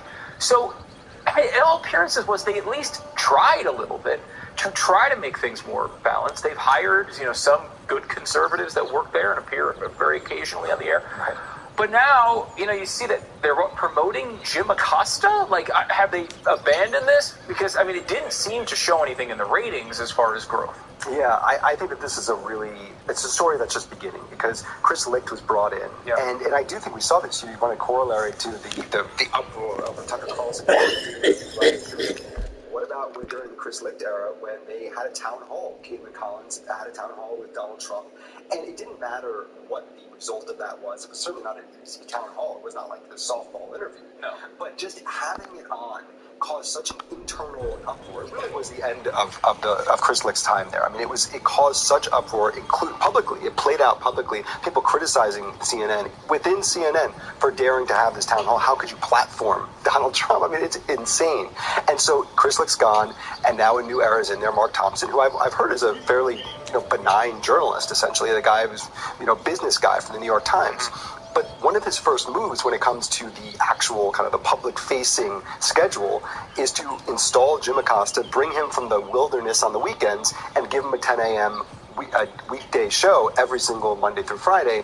That's essentially a promotion, and Jim Acosta is really the last person standing of the hardcore anti-Trump resistance from the Jeff Zucker era. You've got Brian Stelter, you've got Don Lemon, Chris Cuomo. He's the last one left at the network, and now he's getting promoted. What does that say? Either Mark Thompson doesn't know the kind of baggage that Jim Acosta has, or he doesn't care, or that's where the direction of the network is going as we enter the political season here. None of it's good. I think none of it's good for the long-term ability for CNN to reestablish some degree of trust with the average person in America. I'm of the opinion it would be good if we had a reliable CNN. Yes. Like, I think that would actually be good for the country. Someone that wasn't, Fox does some things well. Obviously, MSNBC serves their audience very well. But someone who could look at these things objectively and give me the news, even if it was with a slight left lean, I could deal with that. Right. I hope that's not, they're totally not abandoning that vision. Let me go to Jon Stewart for a second. Yeah. During the COVID era, Jon Stewart has this famous interview with, was it Colbert, where he comes out and talks about the lab leak theory and just kind of states what I think everyone is thinking, right? Like, are we really going to believe this just popped up a couple blocks away from the one place in the world that they're researching this? And all he did was say something blatantly obvious. He doesn't have the scientific facts on it at all. Right. Who knows if he's right or wrong, but it was something that should have obviously been said, and it became very controversial. He starts this show. I guess he has a show on Apple, which doesn't seem to move the needle. Yeah. Comes back to his old stomping ground over at The Daily Show one night a week. And his first monologue, where he just talks about, hey, I don't know if everyone's noticed, but both of these candidates are pretty old. Like, it's a kind of a situation, and Biden in particular, very old. Again, you're not allowed to say these things. The left loses their mind. The Biden administration loses their mind. They're criticizing even the New York Times coverage of Biden's age. They just want silence if you will not toe the line. This was fascinating to watch. Jon Stewart, who last hosted The Daily Show back in 2015, he left in August 2015, only 2 months after Donald Trump took that golden escalator ride and announced that he was running for president. So it was a completely different cultural media landscape when Jon Stewart was previously there.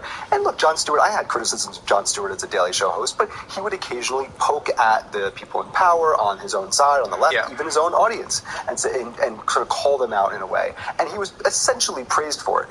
That's no longer allowed. The headlines from that monologue, Rolling Stone said it was a betrayal of the left, that he dared to state the obvious.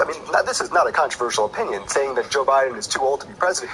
86% of the people in America believe it, according to the ABC News poll, but he was pilloried for it. And he actually, this week, when he was back on Monday, was kind of made a joke of it, like, oh, wow, this is the way things are now. And interestingly, decided to go after Tucker Carlson for his entire monologue. That was a little safer. Of course, yeah. Yeah. No, I think that Jon Stewart's about to learn a very interesting and difficult lesson about the current cultural and media landscape. It's very different than it was in 2015 when he left, and there is not an appetite for that from the people like Jon Stewart. No, it's too serious now. The democracy is at stake. We can't make jokes. We can't state the obvious about Joe Biden anymore. Yeah, it's amazing. It's like there's a value almost at this point in the media of grumpy old men who have had their career, they've made their money, they don't care. Ricky Gervais is this way.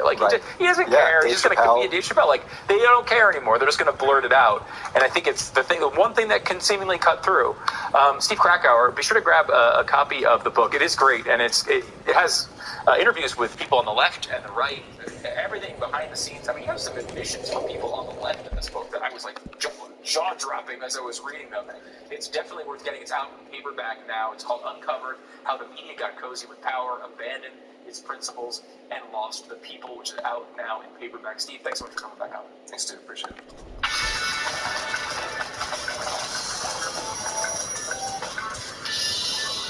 I am my grandkids are my tech support years old.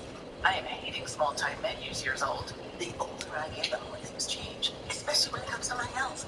That's why I listened to my doctor about this season's COVID-19 shot that trains your immune system to recognize and help fight against recent variants. Being digital over is one of the factors that can increase the risk of severe illness and hospitalization from COVID-19. This season's updated COVID-19 shots are now available and CDC recommended. Learn about a vaccine option and look at schedulecovidvax.com. The time of your life sale is here. On Holland America, we care about what matters most. Your time. Experience the best of Alaska, Europe, and beyond. Enjoy up to 40% off cruise fares, free balcony upgrades, and more. Plus, receive up to $400 on board credit when you book by February 29th, 2024. Have the time of your life with Holland America. The heavy-duty Wonder Mop from the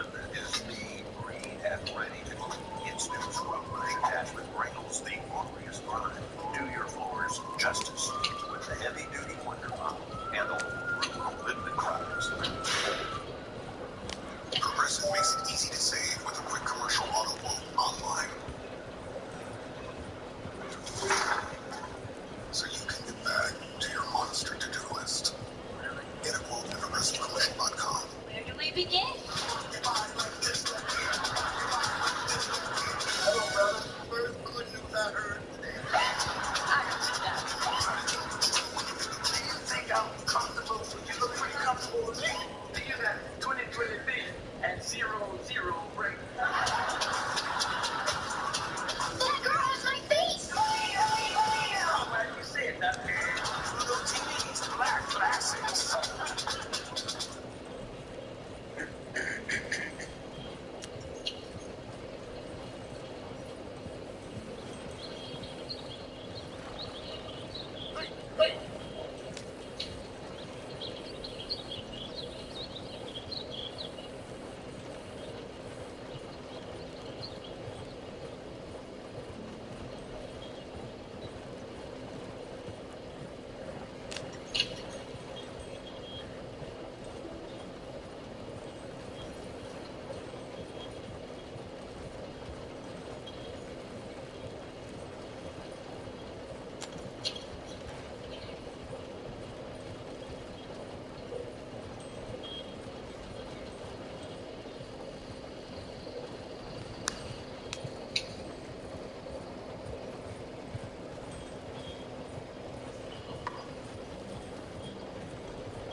Where the hell are they going? They're going to Valentine.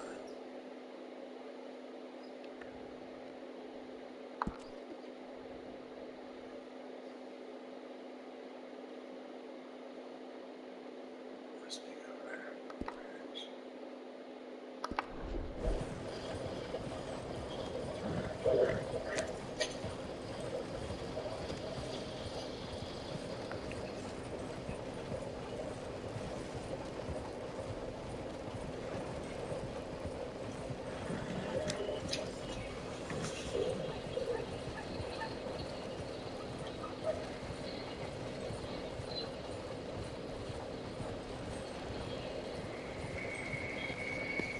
Look, it's not the sexiest issue in the world, but I will say this Biden student loan relief thing is among the worst scandals of his administration.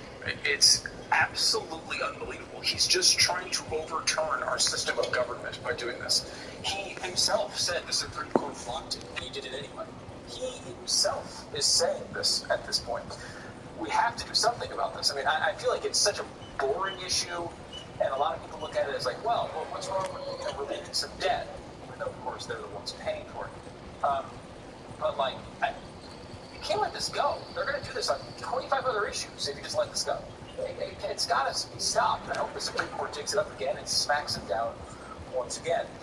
Now, this is sort of what's happening with the Second Amendment, which is, in a good way, a judge has blocked California from suing makers of abnormally dangerous guns. Now, what does that mean exactly? I don't know. Guns are designed to actually be dangerous to whoever you're pointing them at and pulling the trigger. That's supposed to be. I mean, that's actually the function of guns. That's an intentional. It's something. It's like a perk. It's not supposed to be something that does nothing to the person you're shooting. It's supposed to actually do this. The question is, of course, who's pulling the trigger? What are they doing with the weapons? Abnormally dangerous guns. I don't know exactly what that means. Maybe scary black ones. Usually that's what it is. Like the scary black AR-15 looking guns. They say are abnormally dangerous. Of course, those are modern hunting rifles. This is not a surprise. They've been around for a very long time, and it's just realistically one of the most popular guns in America. So we'll see. Right now, though, they cannot ban abnormally dangerous guns, even though, again, the Supreme Court has already made these rulings, and they're just trying to overturn them over and over and over again. And we have a bill to allow abortions for children 12 and under, which has failed in Tennessee committee, which is a good thing. This is obviously like the scary idea of a young child having an abortion. You might think to yourself, oh gosh, someone under 12 having an abortion, that's a crazy scenario, but I feel like you're understating it if that's where your brain went. Because I will tell you this. In this world today, my brain immediately went to are they going to try to abort a kid who's been born and is 12 years old? I think that might be the next bill. Like, they might be trying to actually abort living children that are 11 and a half. That's what I'm worried about. So if this is stopped, great. But, I mean, watch the other hand. You never know what they're going to try to pull next.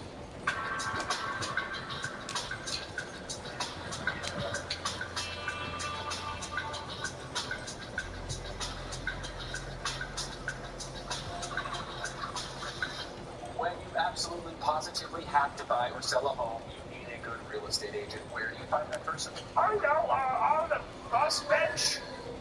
Yeah, they put their face painted on a bus bench, and like a homeless person gets up right at the right time, and I happen to see their face smiling back at me. That's what I'm going to have. Look, there's a real estate agent's name below it. That's what I should. You should have somebody on your side of every real estate transaction. So, we want different things. Go to realestateagentsitrust.com. Go there and find the best agent in your area. It's important. We're talking about your most popular, financial transaction. That's the way this works. And if you don't have somebody on your side, it includes tens of thousands of dollars, and it's that type of decision. And of course, it also, if you get a thinking of this people, cul-de-sac, and you realize that they're like grinding metals on the other side of your trust.com. The name kind of says it all. It's a free service to you, by the way. realestateagentsitrust.com. It's realestateagentsitrust.com. The best nutrients for their best life. Science did that. Appreciate the ride. See you around, bro. You're welcome. Show season, football season, grandkids season. Great. I'm stuck here.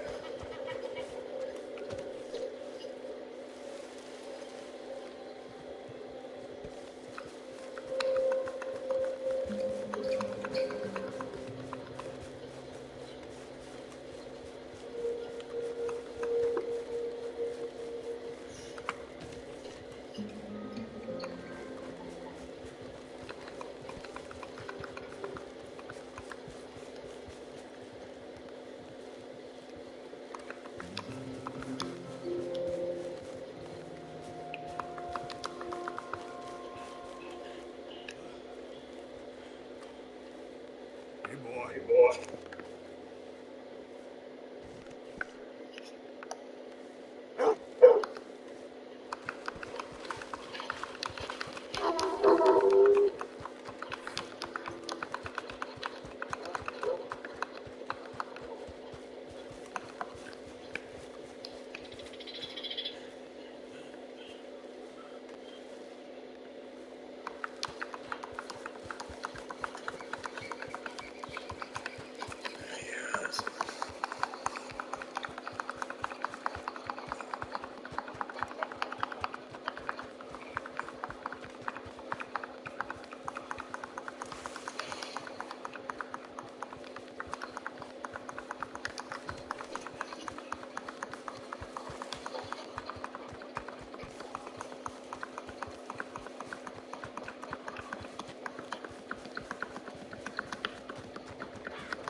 Gotta be going to.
Thanks. You trust me then? Trust me then?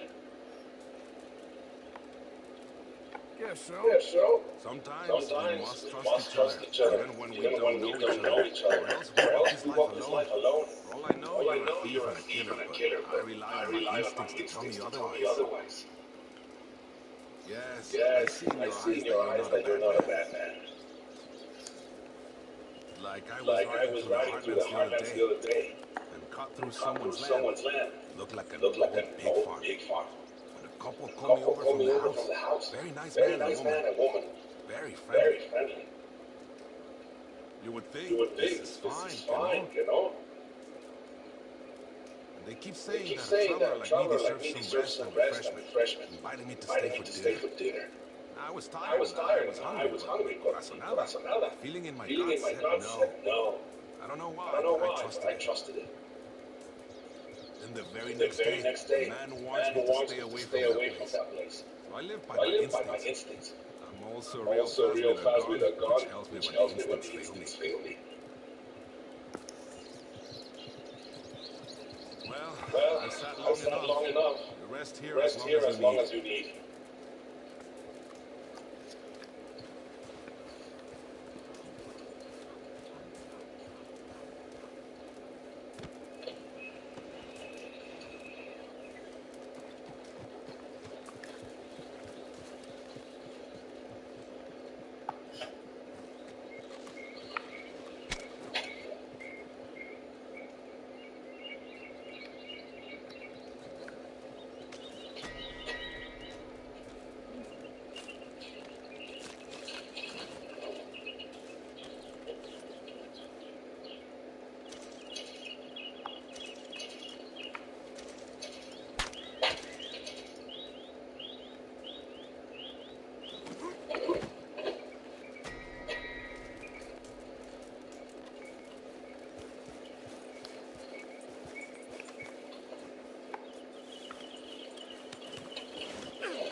a second.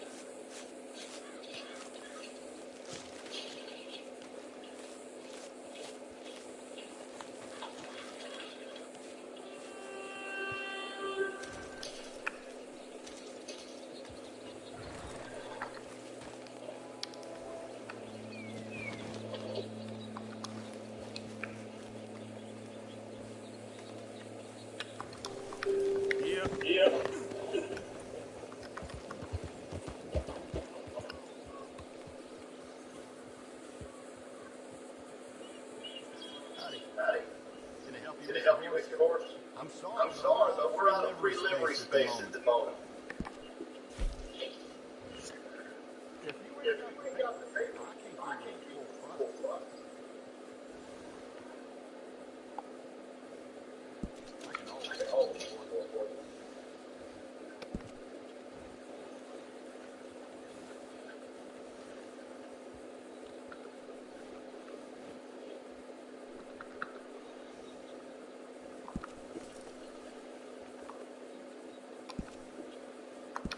You must be a connoisseur.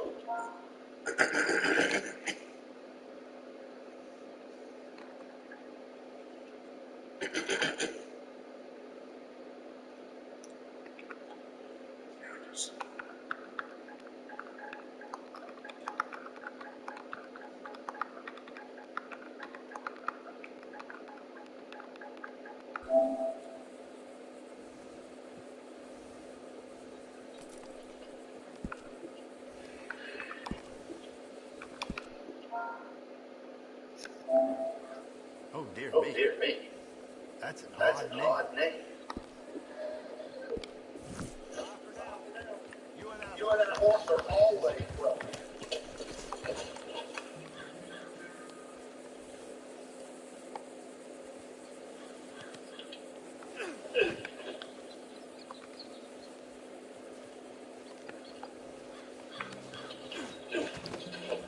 Good morning, Good morning, little girl.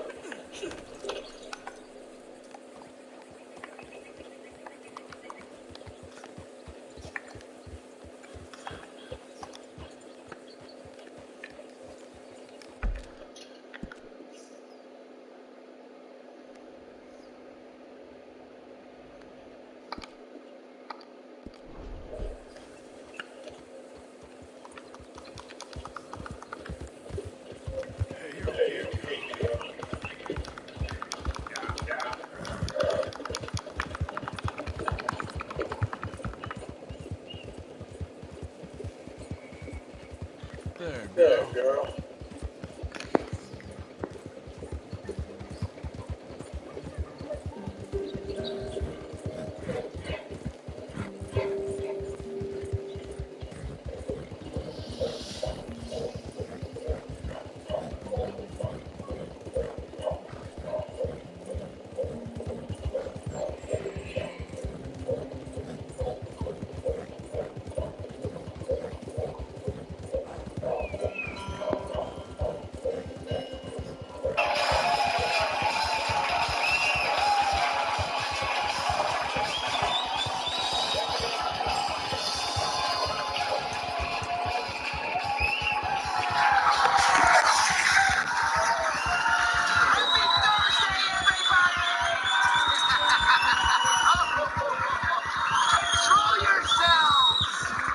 Control yourselves. Save the energy for after the show.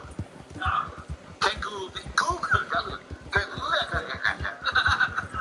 Google be trusted when their credibility's busted?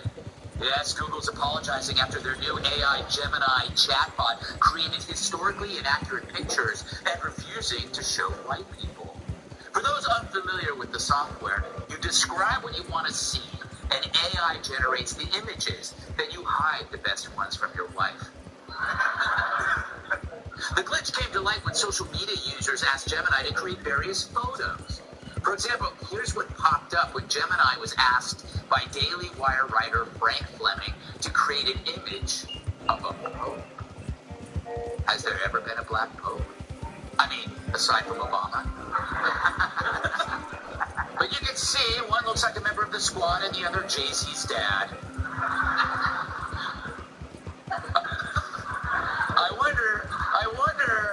If you asked to see the Pope-mobile, would it come with spinning rims? Damn, I think it would say. See, I would never say that, Tyrus. So why does Gemini think that's what a Pope looks like? And why didn't anybody at Google notice this was happening? Are they supposed to test this stuff before it goes out? It's not like they're selling vaccines.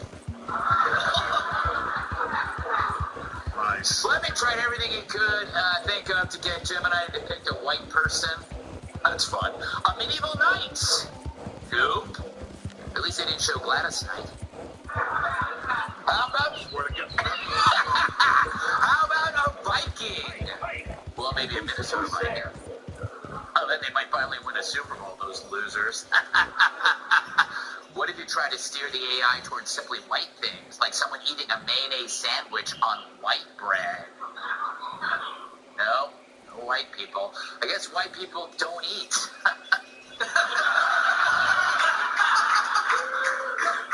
How about a person who's bad at dancing? That's got to work, right? That's the cultural cornerstone of whiteness. Well, wrong again. An accurate image would resemble this.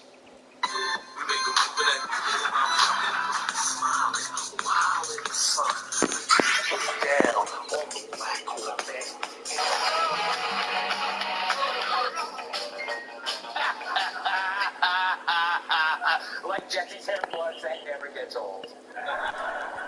But apparently in the mind of Google Gemini, white people simply don't exist, making it no different than the faculty lounges at Harvard. So it seems the AI software removed Caucasians faster than a fire alarm at a Dave Matthews concert. Other humans started joining in on the fun, like David Burge, who asked Gemini to show him an image of a 1930s Indianapolis 500 winner. Yeah, incredibly, she won despite having her left blinker on the whole way. Makes you wonder, though, what if you asked for a recent Canadian Prime Minister? Would they show you this? Come here, Arthur. This. Blackface. John L. Even asked Gemini for an image of a German soldier from 1943. But could a black man or an Asian woman bet Nazis in World War II? Only if Hitler wanted to win more gold medals in track and math. You want to die. And here's what it spit out when asked to show soldiers from the Revolutionary War. Sure, that's exactly how it went down. The Redcoats versus United Colors of Benetton. Stephen Miller specifically asked Gemini to create a picture of a white male, and it outright refused, explaining, quote, while I'm able to generate images, I'm currently not able to fulfill requests that include discriminatory or biased content. It's important to me that I promote diversity, inclusion, in all that I do, and I believe that creating an image based solely on someone's race or ethnicity is not in line with those values. Well, how do you say blow me in binary code?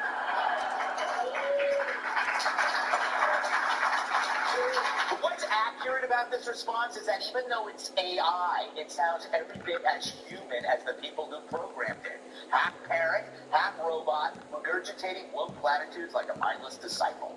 So after this story blew up, Google was forced to address all their programmed bigotry. Quote, we're working to improve these kinds of depictions immediately. Gemini's AI image generation does generate a wide range of people, and that's usually a good thing because people around the world use it, but it's missing the mark here. Yeah, as if black Nazis just missed the mark.